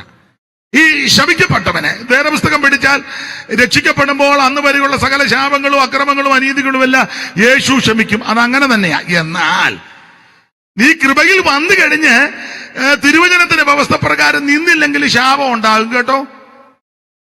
നമ്മള് പാട്ടൊക്കെ പാടുക, നീങ്ങിപ്പോയെന്റെ ഒരു പാട്ടില്ലേ, പാടി ഒരു ശീലം പാടിക്കേ. നീങ്ങിപ്പോയെന്റെ അടുത്തത് അവിടെ നിക്ക്. ഒരു വ്യക്തി യേശുക്രിസ്തുവിനെ രക്ഷിതാവായി സ്വീകരിക്കുമ്പോൾ അനുതാപഹൃദയത്തോടെ പാപങ്ങളെല്ലാം ഏറ്റുപറഞ്ഞ് ഉപേക്ഷിച്ച് ക്രിസ്തുയേശുവിനെ രക്ഷിതാവായി സ്വീകരിക്കുമ്പോൾ അന്ന് വരെ അവൻ ചെയ്ത സകല അതിക്രമങ്ങളും പാപങ്ങളും യേശു ക്ഷമിക്കും. പ്രവചന പുസ്തകത്തിൽ പറയുന്നത് സമുദ്രത്തിന്റെ ആഴത്തിലിട്ട് കളയുവന്ന. എന്നാൽ നീ രക്ഷിക്കപ്പെട്ട് കൃപയിൽ വന്നതിന് ശേഷം ദൈവം വെച്ച വ്യവസ്ഥ പ്രകാരം ജീവിച്ചില്ലെങ്കിൽ വീണ്ടും ശാപം ഉണ്ടാകും. ഒന്ന് രണ്ട് കാര്യങ്ങൾ പറയാം. ശാപം ഒന്നും വിളിച്ചു വരുത്തരുത്. അതുകൊണ്ട് പറയാ, യിരെമ്യാ പ്രവചനം 11-ാം അധ്യായത്തിന്റെ 1, 2, 3 വായിച്ച യിരെമ്യാ ശാപം ഉണ്ടാകാനുള്ള കാരണം കൂടാതെ ശാപം പറ്റത്തില്ലല്ലോ. അപ്പൊ കാരണം ഉണ്ടെങ്കിൽ ശാപം പറ്റുകയും ചെയ്യും. യിരെമ്യാവ് 11-ന്റെ 1, 2 പെട്ടെന്ന്. യഹോവയിങ്കിൽ നിന്ന് യിരെമ്യാവിനുണ്ടായ അരുളപ്പാട് എന്തെന്നാൽ, ഈ നിയമത്തിന്റെ ശ്രദ്ധിച്ച്, ഈ നിയമത്തിന്റെ വചനങ്ങളെ നിങ്ങൾ കേട്ട് യഹൂദ പുരുഷന്മാരോടും യെരൂശലേം നിവാസികളോടും പ്രസ്താവിപ്പിൻ. അടുത്തത്, നീ അവരോട് പറയേണ്ടത് എന്തെന്നാൽ, ഇസ്രായേലിന്റെ ദൈവമായ യഹോവ ഇപ്രകാരം അരുളി ചെയ്യുന്നു. അടുത്തത്, നിയമത്തിൻ വചനങ്ങളെ കേട്ട് നോയിക്ക. ഈ നിയമത്തിന്റെ പഴയ നിയമവും പുതിയ നിയമവും 2 നിയമമാ. 66 പുസ്തകം 1600 കൊല്ലം കൊണ്ട് 40 എഴുത്തുകാർ ലോകത്തിന്റെ വിവിധ ഇടങ്ങളിൽ നിന്ന് എഴുതിയ അതിമഹത്തായ ദൈവത്തിന്റെ വചനമാകുന്ന തിരുവെടുത്ത്, ഈ പ്രമാണം, ഈ ന്യായപ്രമാണം, ഈ പ്രമാണം, ഈ നിയമത്തിന്റെ ഇത് കേട്ടിട്ട് അനുസരിക്കാത്ത മനുഷ്യൻ ശാപിക്കപ്പെട്ടവനാ. നീ വചനം കേട്ടു, നല്ല കാര്യം. പക്ഷെ കേട്ട വചനം ഞാനും നീയും അനുസരിക്കുന്നില്ലെങ്കിൽ നിനക്ക് ശാപം ഉണ്ടാകും. ഇന്ന് രാത്രി ഇവിടെ വന്നിരിക്കുന്ന ആർക്കും ശാപം വരരുത്. എന്നെ കേൾക്കുന്ന ആർക്കും ശാപം വരരുത്. രക്ഷയുടെ വചനം കേട്ടിട്ട് നീ കർത്താവിന് രക്ഷിതാവായി സ്വീകരിക്കുന്നില്ലെങ്കിൽ ശാപം വലിച്ചു വെക്കുക. സ്നാനത്തിന്റെ ഉപദേശവും പ്രമാണവും വചനം കേട്ടിട്ട് നീ അതിന് വിധേയപ്പെടാതെ സ്നാനപ്പെടാതിരുന്നാൽ എനിക്കും നിനക്കും ശാപമുണ്ടാകും. അവൻ ആത്മസ്നാനത്തിന്റെ ഉപദേശം കേട്ട് മനസ്സിലാക്കി അതിനായി ആഗ്രഹിച്ചു ദൈവത്തോട് പ്രാർത്ഥിച്ച് അതിനായി ഒരുങ്ങുന്നില്ലെങ്കിൽ ഇത് ശാപത്തിന് ഹേതുവാകും. അവൻ ദൈവത്തിന്റെ വചനവും പ്രമാണവും കേട്ട് കേട്ടാ പോരാ, അനുസരിച്ചില്ലെങ്കിൽ എനിക്ക് നിങ്ങൾക്ക് ശാപമാ. എന്നെ കേൾക്കുന്ന പ്രിയരെ, ആർക്കും ശാപം ഉണ്ടാകരുത്. ദൈവത്തിന് മഹത്വം, ദൈവത്തിന് മഹത്വം. ഓടിച്ചു പറയാൻ വിസ്തരിക്കുന്നില്ല, വിവരിക്കാൻ. ഇതുപോലെ വചനം കേൾക്കുന്ന ആൾക്കാർ നമ്മളെ പോലെ. പണ്ടൊക്കെ വല്ലപ്പോഴും ഒരു കൺവെൻഷനാ, അതും ചെന്ന് കേൾക്കണം. ഇപ്പൊ ഒന്നും കൺവെൻഷനൊന്നും പോകണ്ട, പെരക്കാത്തിരുന്ന് തന്നെ ഏതെല്ലാം ടൈപ്പ് സാധനങ്ങളാ കേൾക്കുന്നേ. ആണുങ്ങൾ പ്രസംഗിക്കുന്നു, പെണ്ണുങ്ങൾ പ്രസംഗിക്കുന്നു, ആണും പെണ്ണും കൂടെ ഒന്നിച്ചു നിന്ന് പ്രസംഗിക്കുന്നു, കൊച്ചുങ്ങൾ പ്രസംഗിക്കുന്നു, വലിയവർ പ്രസംഗിക്കുന്നു, ഇരുന്നുകൊണ്ട് പ്രസംഗിക്കുന്നു, നിന്ന് പ്രസംഗിക്കുന്നു, നടന്ന് പ്രസംഗിക്കുന്നു, കിടന്ന് പ്രസംഗിക്കുന്നു. ഏത് ടൈപ്പ് വേണേലും, ഏത് ടൈപ്പ് പ്രസംഗമില്ലേ? വചനം ഇതുപോലെ എല്ലാം എല്ലായിടത്തും ബൈബിൾ ക്ലാസ്സുമാണ്. അതെ, ഇതുപോലെ വചനം കേൾക്കുന്നവരാരാ? എന്റെ ഒരു അഭിപ്രായം പറയുക, പെന്തിക്കോസുകാരെ പോലെയും ബ്രദറുകാരെ പോലെയും വചനം കേൾക്കുന്ന ഇനം ലോകത്തിലുണ്ടോ എന്ന് എനിക്ക് സംശയമാണ്. നമുക്കാണ് ഒരാഴ്ചത്തെ കൺവെൻഷനൊക്കെ എത്ര പ്രസംഗം വെച്ചാ ഇല്ലേ? 3-4 പ്രസംഗമാ. പിന്നെ മിക്കവരും കാശ് കൊടുത്തേച്ചാ പ്രസംഗിക്കുന്നത്. നമുക്ക് കാശില്ലാത്തതുകൊണ്ട്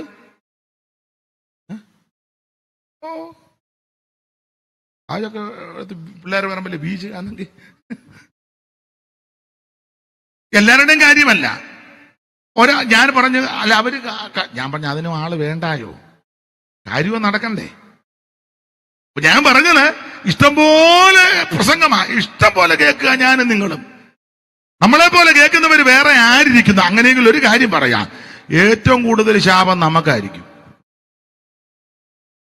വചനം കേട്ടിട്ട് അനുസരിച്ചില്ലെങ്കിൽ ശപിക്കപ്പെട്ട, അത് പെന്തിക്കോസാന്നോ ബ്രദറാന്നോ ആമൻ സമുദായമാണോ ആമൻ TPM ആണോ IPC ആണോ ചർച്ചോക്കോടാണോ ഒന്നും ദൈവം നോക്കത്തില്ല. നീ വചനം കേട്ടിട്ട് ആ കേൾക്കുന്ന വചനപ്രകാരം ജീവിച്ചില്ലെങ്കിൽ, അനുസരിച്ചില്ലെങ്കിൽ അത് കേൾക്കുന്നവർക്ക് ശാപമായി വരും. അതുകൊണ്ട് എന്നെ കേൾക്കുന്ന ബഹുമാന്യനോട് പറയാ, വചനം കേട്ടാ മാത്രം പോരാ. മുമ്പേ അദ്ദേഹം വായിച്ചല്ലോ, കേൾക്കാൻ ചെവിയുള്ളവൻ കേൾക്കണം, കേൾക്കണം, കേൾക്കണം, നന്നായിട്ട് കേൾക്കണം.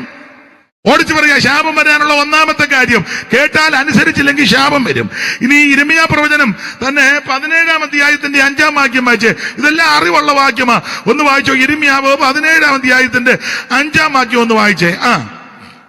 യഹോവ ഇപ്രകാരം അരുളി ചെയ്യുന്നു, മനുഷ്യനിൽ ആശ്രയിക്ക്, ജഡത്തെ തന്റെ ഭുജമാക്കി, ഹൃദയം കൊണ്ട് യഹോവയെ വിട്ടുമാറുന്ന മനുഷ്യൻ. 3 പദമാ കൊടുത്തിരിക്കുന്നത്. മനുഷ്യനിൽ ആശ്രയിച്ച്, ജഡത്തെ തന്റെ ഭുജമാക്കി, ഹൃദയം കൊണ്ട് യഹോവയെ വിട്ടുമാറുന്ന മനുഷ്യൻ ശപിക്കപ്പെട്ടവൻ. മനുഷ്യനിൽ ആശ്രയിക്കരുത്. വിശ്വാസമൊക്കെ പ്രസംഗിച്ചു പിന്നെ പോയി മനുഷ്യനിൽ മിണ്ടുന്നില്ല. സ്റ്റേജിൽ നിന്ന് ഞാൻ എന്നെയും കൂടെ പ്രതിയാക്കിയ ദൈവം വിടുവിക്കും. ദൈവം അത്ഭുതങ്ങളുടെ ദൈവമാണ്. ദൈവം നമുക്ക് വേണ്ടി യുദ്ധം ചെയ്യും എന്ന് വെച്ച് പറയാം. നമുക്ക് യോഗം കഴിഞ്ഞ് പഞ്ചായത്ത് മെമ്പറെ പോയി കാണണം, ഒക്കെന്നെങ്കിൽ MLA കൂടെ ഒന്ന് കാണാം. അത് കഴിഞ്ഞ് മന്ത്രി എടുക്കൽ നമുക്കൊന്ന് പോണൊരു മെമ്മോറാണ്ടം കൂടെ എഴുതിക്കൊണ്ട്, എന്തിനാടാ ഇങ്ങനെ വെറുതെ നിന്ന് പറയുക? പറഞ്ഞ എന്നാ, നമ്മുടെ ദൈവത്തെ പോലെ വലിയ ദൈവം ഇറങ്ങിക്കഴിയുമ്പോൾ പറയുന്നത് നമുക്ക് അവിടോട്ടൊന്ന് പോകാമെന്ന്. ദൂതന്മാരെന്ന് ചിരിക്കുക, ദൈവമേ വിഡ്ഢി എന്നാ മിണ്ടാതിരിക്കണ്ടേ. ഈ ദൈവം എന്ന് വന്നേക്കും നമ്മുടെ ദൈവം. പിന്നെ പോകുന്നത് മനുഷ്യനെ ആശ്രയിക്കാനാ. എടാ, നീ വിശ്വസ്തയോടെ പരമാർത്ഥതയോടെ വിശുദ്ധിയോടെ നിന്നാൽ അവൻ നിന്റെ അടുക്ക വരും. അതാ വേറെ പുസ്തകത്തിന്റെ പ്രമാണം. സ്തോത്രം. പുസ്തകത്തിലെ വാക്യോ അങ്ങനെ, നീ അവരുടെ പക്ഷം ചേരാൻ പോകണ്ട, അവൻ നിന്റെ പക്ഷം വന്ന് ചേരും. നിങ്ങളുടെ നടുവിൽ ദൈവം ഉണ്ടെന്ന് അവൻ ഇങ്ങോട്ട് വന്ന് പറയും. സ്തോത്രം, സ്തോത്രം. ഇത് വകുപ്പൊക്കെ പറയും. ആശ്രയിക്കുന്നില്ല മനുഷ്യനെ, അത് ശാപമാകട്ടോ. സഹായിപ്പാൻ കഴിയാത്ത മനുഷ്യപുത്രനിലും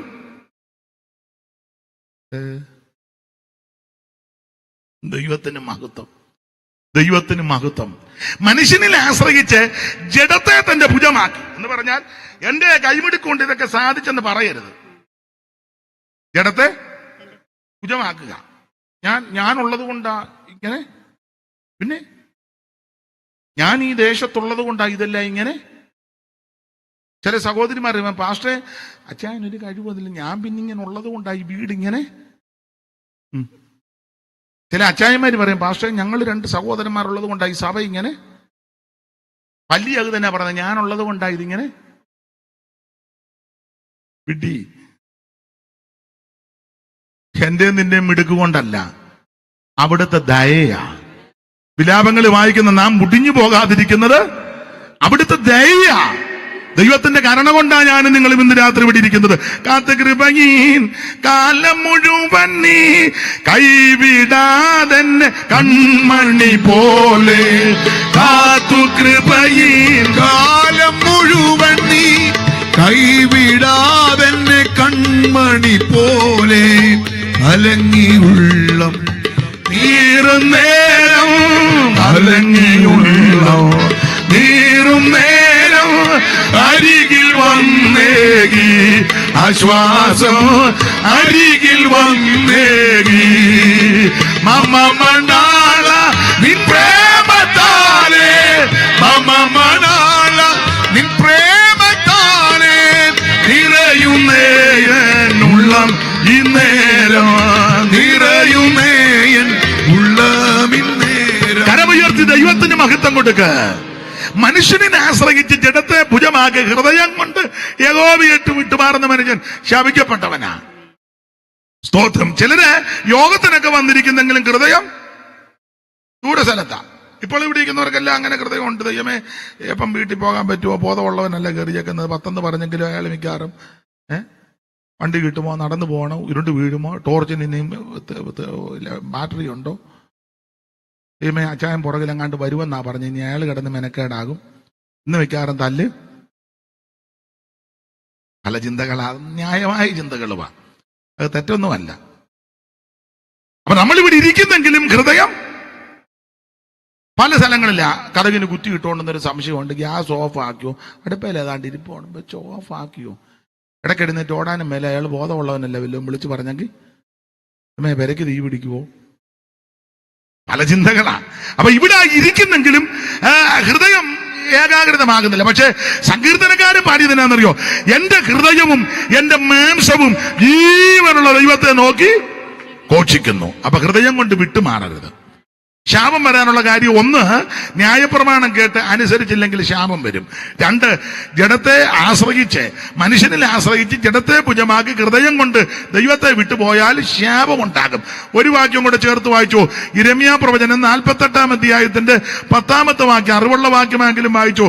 യിരെമ്യാവ് 48:10 പെട്ടെന്ന് വായിക്കാം.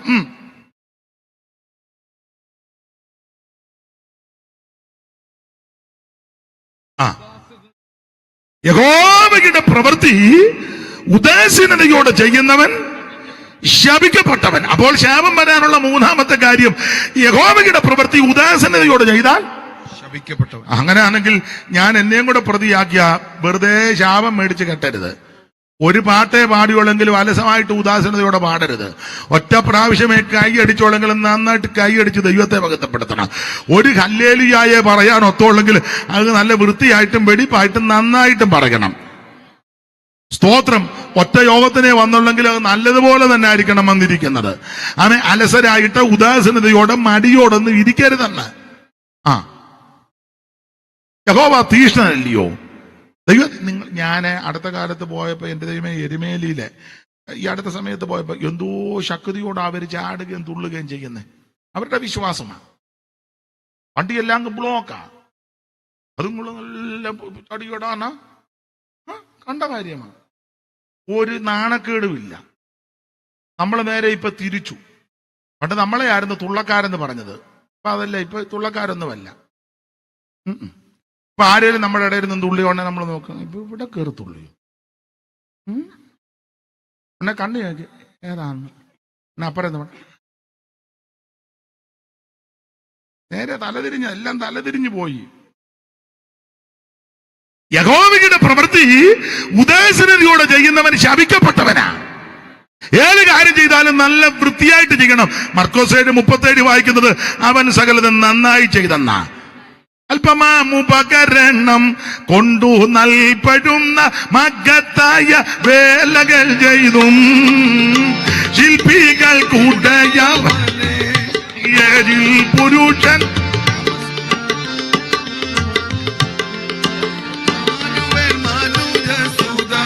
നിന്റെ മാനമേറും തൃപ്പാദങ്ങൾ വണങ്ങി ഞങ്ങൾ മംഗളബോധിടും നീതാ നിത്യം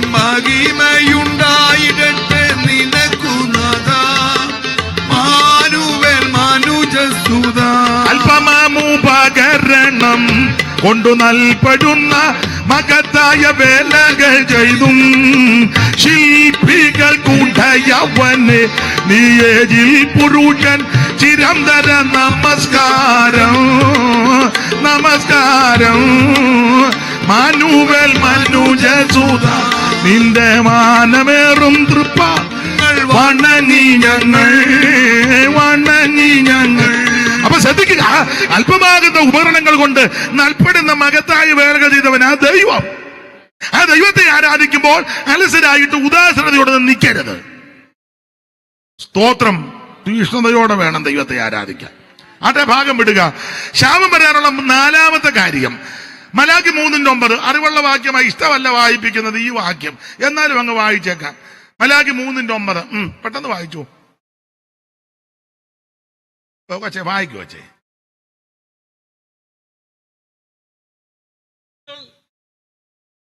മുഴുവനും തന്നെ എന്നെ തോൽപ്പിക്കുന്നത് കൊണ്ടോ നിങ്ങൾ ശാപഗ്രസ്തരായി. അവ തോൽപ്പിക്കുക, ദൈവത്തെ തോൽപ്പിക്കുക. ദൈവം ഇപ്പൊ തോറ്റ് തുന്നം പാടിയിരിക്കുക. അതിനാ വഴിപാട് ദശാംശം ഒന്നും കൊടുക്കുന്നില്ല. പഴയ നിമിത്തി ദശാംശ, പുതിയ നിമിത്തി ഓഹരിയ. ഓഹരി. വചനം പഠിക്കുന്നവൻ പഠിപ്പിക്കുന്നവന് എല്ലാ നന്മയിലും ഇത് കൊടുത്തില്ലെങ്കിൽ ശാപം വരുമെന്ന കാവാലം പറഞ്ഞതല്ല, വേറെ പുസ്തകത്തിൽ എഴുതി വെച്ചേക്കുന്നതാ. എന്റെ നെഞ്ചത്തോട്ട് കയറരുത്.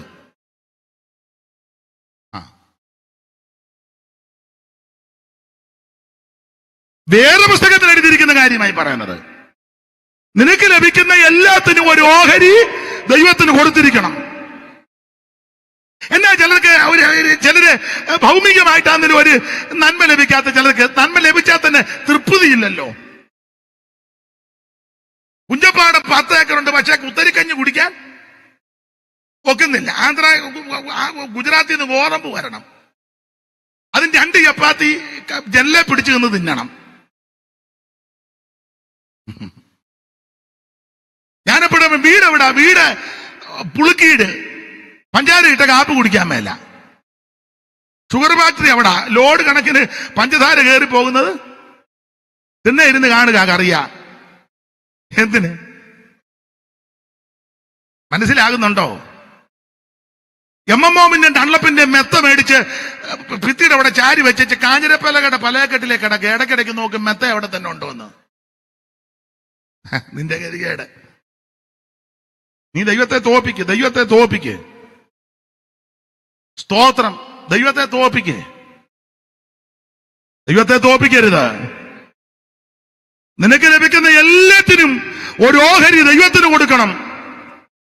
അത് ദൈവനാമത്തിന് ചെലവഴിക്കണം. അങ്ങനെ കൊടുത്തവർക്ക് ആർക്കും ദോഷമൊന്നും വന്നിട്ടില്ല. അവരുടെ സന്തതിക്കും ദോഷം വന്നിട്ടില്ല, വരത്തുമില്ല. എബ്രായ ലേഖനം പഠിപ്പിക്കുക, വിശുദ്ധന്മാരെ ശുശ്രൂഷിക്കുന്നതിനാൽ തന്റെ നിയമത്തോട് കാണിച്ച സ്നേഹം മറന്നു കളയുവാൻ ദൈവം അനീതിയുള്ള ദൈവമല്ല. ഹല്ലേലൂയ. ദൈവം നിന്നെ മാനിക്കും. ഈ ജാതി മുഴുവൻ തോൽപ്പിക്കുന്നത് കൊണ്ട് ശാപഗ്രസ്തരാണ്. കൊടുക്കണേ ഞാൻ ഈ കൊടുക്കണേ എന്ന് പറഞ്ഞ് എനിക്ക് നല്ല പ്രാഗൽഭ്യമാണ്. അതുകൊണ്ടാ നിങ്ങൾക്കും ചിലർക്ക് പ്രാഗൽഭ്യമുണ്ട്. ദൈവത്തെ സ്തുതിക്കുന്നു. അങ്ങനെ വേണം, പ്രാഗൽഭ്യത്തോടെ വേണം നിൽക്കാൻ. കൊടുക്കുന്ന വിഷയം പറയുമ്പോൾ ഉടനെ താഴോട്ട് നോക്കിയിരിക്കുന്നു.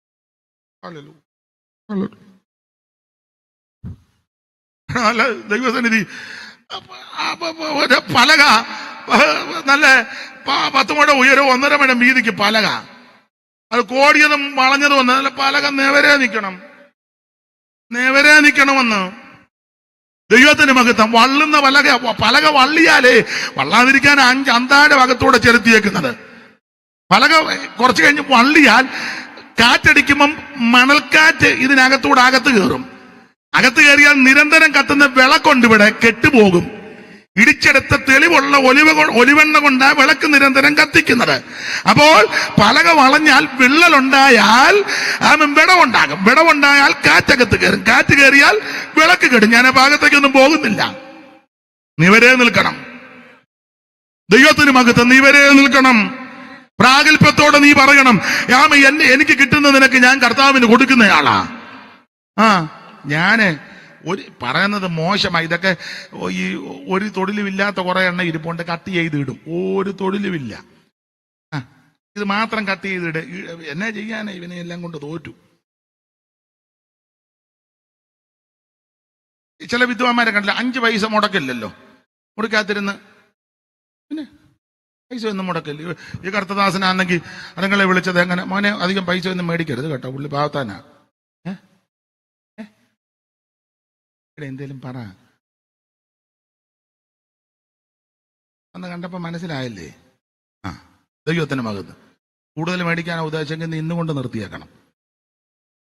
ഞാൻ പറയേണ്ട കാര്യം പറഞ്ഞു. ഇതൊരു ശുശ്രൂഷയാ. ദൈവം നിങ്ങളെ അനുഗ്രഹിക്കും. ഞാൻ എൻ്റെ അനുഭവത്തിൽ നിന്ന് പറയാം. ഒരു ഭാഗത്ത് നമുക്ക് ലഭിച്ചില്ലെങ്കിൽ അടുത്ത ഒരു സ്ഥലത്ത് ദൈവം ഒരുക്കി വെക്കും. ദൈവം വിശ്വസ്തന, അനുഭവത്തിന്റെ വെളിച്ചത്തിലാ പറയുന്നത്. ഒരു ഭാഗത്ത് അവരുടെ സാഹചര്യത്തിൽ ചിലപ്പോൾ ഒത്തെന്ന് വരികയല്ല, ലഭിച്ചെന്ന് വരികയല്ല. ഇടയരുത്, പ്രശ്നം ഉണ്ടാക്കരുത്. തന്നില്ലെന്ന് പറഞ്ഞ് അവിടെ കിടന്ന് അലയ്ക്കുമൊന്നും. ഇതൊരു ശുശ്രൂഷയല്ലേ? അനുഭവത്തിന്റെ വെളിച്ചത്തിൽ പറയാം. ഒരു സ്ഥലത്ത് നിനക്ക് ലഭിച്ചില്ലെങ്കിൽ നീ അറിയാത്ത വഴി ദൈവം ഒരുക്കി വെച്ചിട്ടുണ്ട്. ദൈവനാമത്തെ ദൂഷിപ്പിക്കരുത്, ഒരുക്കി വെച്ചിട്ടുണ്ട് ദൈവം. അതുകൊണ്ട് ഭാരപ്പെടരുത് ആരും. ദൈവം വഴി തുറക്കും. ദൈവം തുറന്നാൽ ആരും അടയ്ക്കത്തില്ല, ദൈവം അടച്ചാൽ ആരും തുറക്കത്തുമില്ല. ആരും അടയ്ക്കാതെ വണ്ണം തുറക്കുകയും ആരും തുറക്കാതെ വണ്ണം അടയ്ക്കുകയും ദാവീദിന്റെ താക്കോ തോളിലുള്ള ഒരുവനെയാ ഞാനും നിങ്ങളും സേവിക്കുന്നത്. ഇന്ന് രാത്രി ദൈവം നിനക്ക് വേണ്ടി വഴിയൊരുക്കി തരും. പക്ഷെ നന്നായിട്ട് ചെയ്യണം, നന്നായിട്ട് ചെയ്യണം. അമ്മ കൂടെ വാച്ച് നോക്കുന്നു, ഞാനും നോക്കാം. നിർത്തുക. നമുക്ക് രണ്ടും പോകാം. നിർത്തുക. പാവം വീട്ടിൽ ചെന്നാൽ പ്രശ്നമായിരിക്കും. അതുകൊണ്ട് 10 പുള്ളി പറഞ്ഞത് കൊണ്ടാ 10 എടുക്കുന്നത്. 9:30 എന്ന് പറഞ്ഞിരുന്ന 9:30 ഞാൻ ഇരുന്നേനെ. ദൈവത്തിന്റെ മഹത്വം. ആർക്കും ശാപം ഉണ്ടാകരുത്, ഒരുത്തർക്കും ശാപം ഉണ്ടാകരുത്.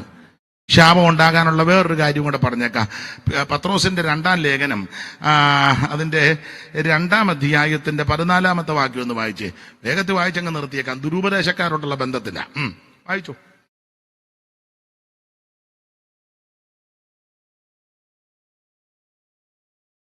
പെട്ടെന്ന് വായിക്കേ. പത്രോസിന്റെ 2-ാം ലേഖനം 2-ാം അധ്യായത്തിന്റെ 14. പെട്ടെന്ന് കൊച്ചേ, മൈക്ക് കൂടെ വായിക്കു കൊച്ചേ. അവർ വ്യഭിചാരനെ കണ്ട് രസിക്കുകയും. അതാണോ വായിക്കാതിരുന്നേ? വേറെ പുസ്തകത്തിൽ എഴുതിയേക്ക് അങ്ങ് വായിക്കുന്നതിനെന്നാ?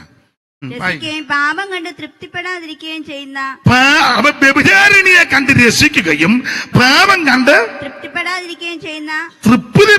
ഇരിക്കുകയും ചെയ്യുന്ന കണ്ണുള്ളവരും സ്ഥിരമില്ലാത്ത ദേഹികളെ വശീകരിക്കുന്നവരും ദ്രവ്യാഗ്രഹത്തിൽ അഭ്യാസം തികഞ്ഞ. എത്ര കണ്ടിട്ടും മതി വരുന്നില്ലല്ലോ. മുതുപാതിരായിക്ക് വരുന്ന് കാണുകല്ലേ.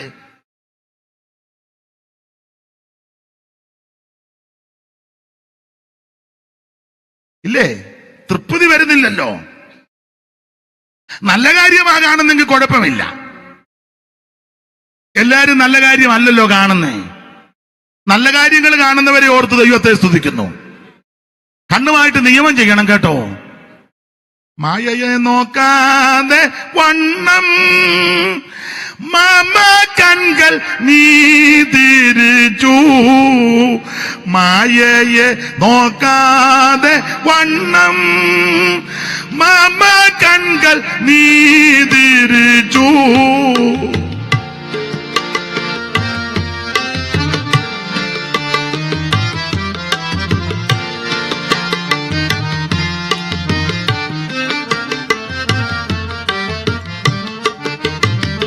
മായയെ നോക്കാതെ വണ്ണം മാമ കൺകൾ നീ തിരിച്ചു.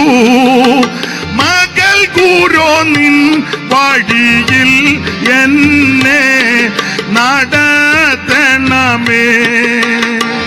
മകൾ കൂരോ നിൻ വഴിയിൽ എന്നെ നടത്തണമേ. അപ്പൊ ഇന്ന് രാത്രി കണ്ണുമായിട്ടൊക്കെ നിയമം ചെയ്യണം. ഇത് ആവശ്യമില്ലാത്തതെല്ലാം കണ്ട് കണ്ട് കണ്ട് കണ്ട് അടുത്ത വാക്യം അങ്ങനെയുള്ളവരെ പറ്റി എന്നെ എഴുതിയേക്കുന്നത്? അഭ്യാസം തികഞ്ഞ ഹൃദയമുള്ളവരുമായ ഇവര് ശാപയോഗ്യരാ.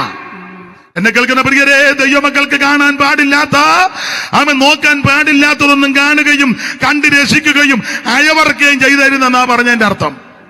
ഇതൊക്കെ ചെയ്താൽ ശാപം ഉണ്ടാകും. ഇനി ശാപം വരാൻ ഒത്തിരി കാര്യങ്ങളുണ്ട്. ആ ആവർത്തന പുസ്തകം 27-ാം അധ്യായത്തിന്റെ 15 മുതൽ താഴോട്ട് പഠിക്കുമ്പോൾ 12 കൂട്ടം കാര്യം.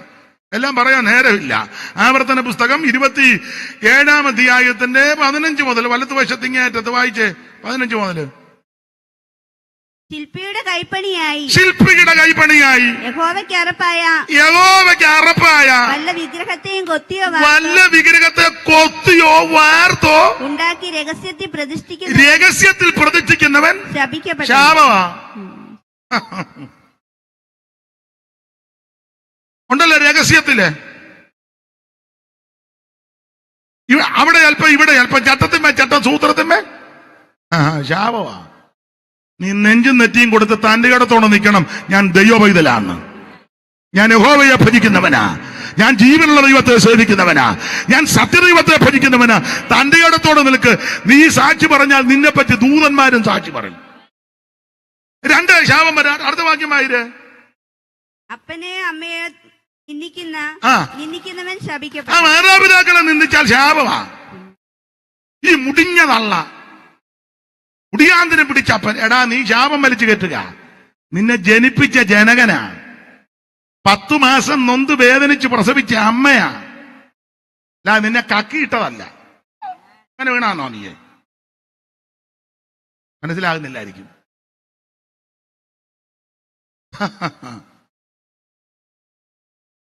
തള്ളമാനെങ്കിലും ഒരു സ്വോത്രം പറയുന്നിടത്ത് അതുങ്ങളും ചുമ്മാ ഇരിക്കുക. മനസ്സിലായോ? നിന്റെ പെമ്പള പറഞ്ഞു തന്ന് കാണും. നിങ്ങൾക്ക് എന്നെ അമ്മയോട് ഇത്ര എന്റെ തനി നിറം. എടീ നീയും 2 പ്രസവിച്ചിട്ടിട്ടുണ്ട്. അപ്പനെ അമ്മയെ നിന്ദിക്കരുത്.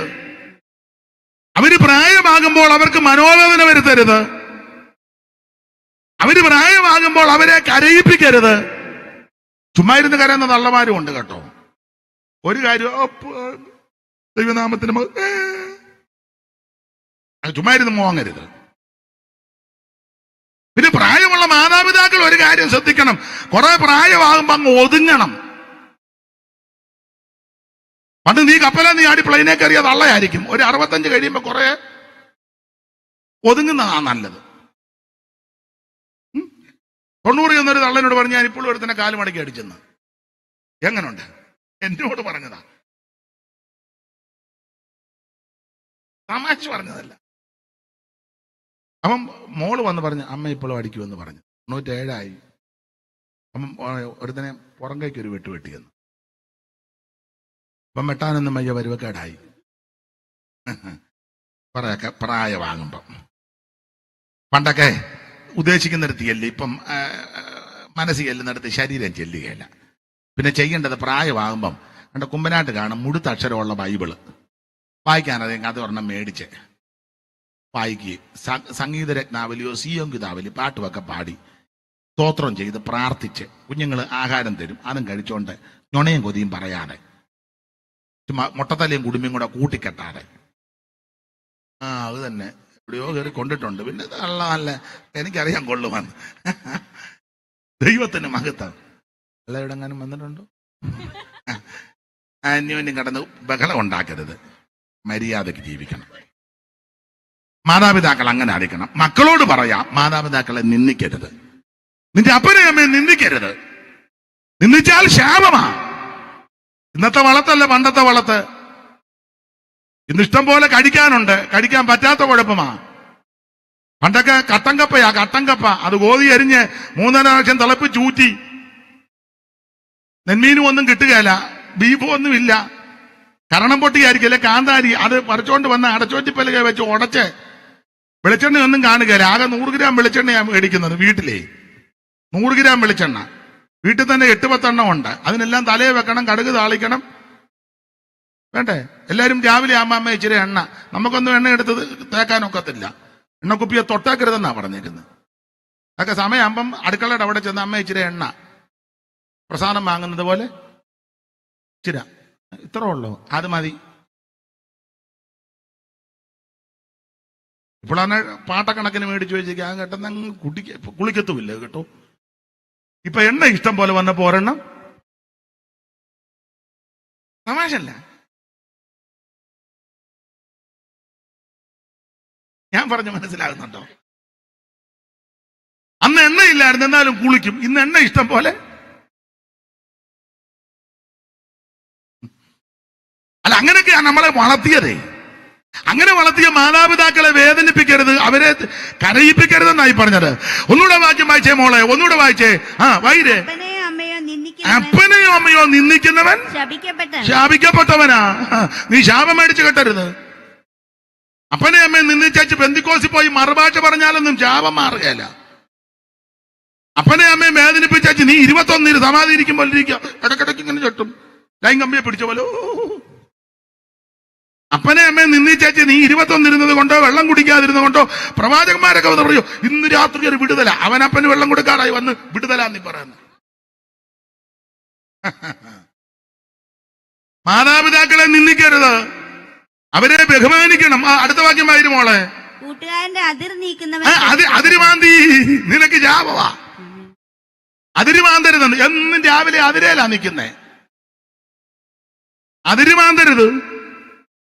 ചേട്ടനുള്ളത്, അനിയനുള്ളത്, പെങ്ങൾക്കുള്ളത് കൃത്യം കൊടുത്തിരിക്കണം. വക്രിച്ചെടുക്കരുത്, വകിച്ചെടുക്കരുത്, കള്ളയാധാരം ഉണ്ടാക്കരുത്. വെണ്ടറെ കൂട്ടുപിടിച്ചു വല്യപ്പൻ ചാകാറായപ്പോ കുറുക്ക് കൊടുത്തോണ്ടിരുന്നപ്പോ കൈ പിടിച്ചു നമുക്ക് ഒരമുക്കും പുള്ളി തീർന്നു.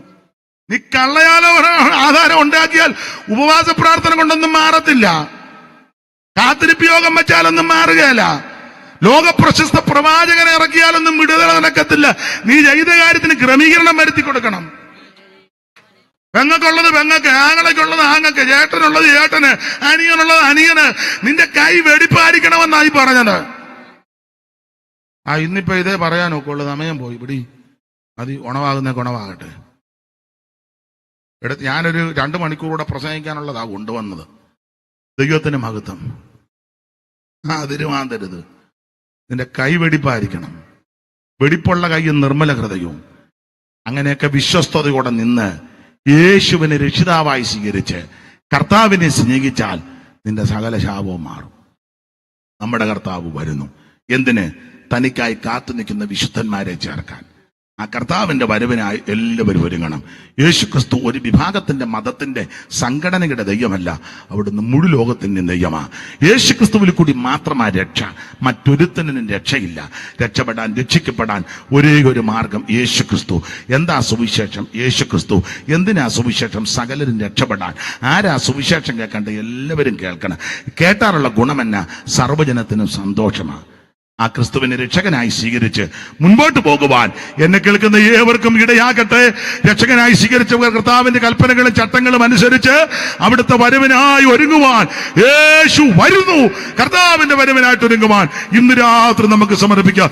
എല്ലാവരും അല്പസമയം ദൈവത്തെ ഒന്ന് മഹത്വപ്പെടുത്തിയാട്ട്. എല്ലാവരും ഒന്ന് ദൈവത്തെ മഹത്വപ്പെടുത്തിയാട്ട്. എല്ലാവരും ദൈവത്തെ മഹത്വപ്പെടുത്തുക. ആ പഴയ പാട്ടിന്റെ 2 ചരണങ്ങൾ ഒന്ന് കൈയടിച്ച് പാടി നമുക്ക് ഇന്ന് രാത്രി പിരിയാം. ആ പഴയ പാട്ടിന്റെ 2 ചരണങ്ങളൊന്ന് കൈയടിച്ച് പാടി നമുക്ക് ഇന്ന് രാത്രി കർത്താവിനെ മഹത്വപ്പെടുത്താം. വരുമേ തിരുവായി മോട്ടിഞ്ഞപ്പോൾ വചനം നിറവേറ്റാൻ വന്നു സഭയെ ചേർക്കുവാൻ വേഗമാകി മയിലെടുപ്പാൻ കൊണ്ടുവീരുന്നു ജാലയിൽ പോയി ചേർത്ത് പന്തിയിലിരുത്താൻ.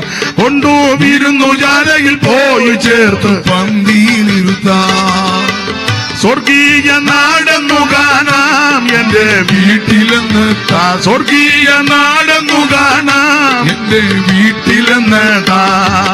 നവയറുജലമായി മണിറഞ്ഞു ഇറങ്ങി വരുന്ന സമയം ഓർക്കുമ്പോൾ. നവയറുജലമായി മണിറഞ്ഞു ഇറങ്ങി വരുന്ന സമയം ഓർക്കുമ്പോൾ സ്നേഹം വർദ്ധിച്ചിടുന്നേ, പ്രത്യാശയേറി വരുന്നേ.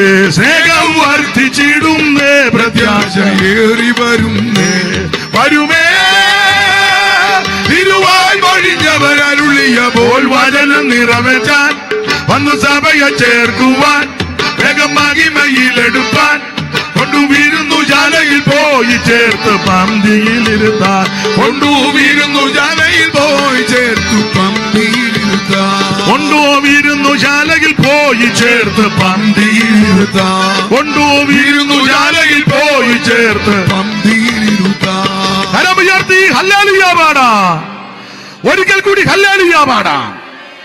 ഇതുവരെയും ഞങ്ങളെ കേട്ടിരുന്ന ബഹുമാനരായ എല്ലാ പിതാക്കന്മാർ, മാതാക്കൾ, കുഞ്ഞുങ്ങൾ, സമീപവാസികൾ, സഹോദരീ സഹോദരന്മാർ, എല്ലാവർക്കും നന്ദി. ഓൺലൈനിലുള്ള പ്രിയപ്പെട്ടവർക്ക് നന്ദി. ദൈവം നിങ്ങളെ എല്ലാവരും എണ്ണിക്കട്ടെ. 1 മിനിറ്റ് ഒന്ന് എഴുന്നേറ്റ് നിൽക്കാൻ പറ്റുമോ? 1 മിനിറ്റ് ഒക്കുന്നെങ്കിൽ ആ കരങ്ങളൊന്ന് വീശി, ആരും പോകരുത്, കരങ്ങളൊന്ന് വീശി ദൈവത്തെ ഒന്ന് മഹത്വപ്പെടുത്താം. ഇന്നും എന്നേക്കും വേർപിരിയാതെ ക്രിസ്തുവിൻ കരങ്ങൾ വീശി പാർക്കും നമ്മളെല്ലാം എന്നേ വേർപിരിയാതെ ക്രിസ്തുവിൻ കൂടെ പാർക്കും നമ്മളെല്ലാം. ജനമേ, യഹോവ നിങ്ങളെ അനുഗ്രഹിച്ച് കാക്കുമാറാകട്ടെ. യഹോവ തിരുമുഖം നിങ്ങളുടെ മേൽ പ്രകാശിപ്പിച്ച് നിങ്ങളോട് കൃപയുള്ളവനാകട്ടെ. യഹോവ തിരുമുഖം നിങ്ങളുടെ മേൽ ഉയർത്തി നിങ്ങൾക്ക് സമാധാനം നൽകുമാറാകട്ടെ. കരമുയർത്തി ഹല്ലേലൂയ പാടാം.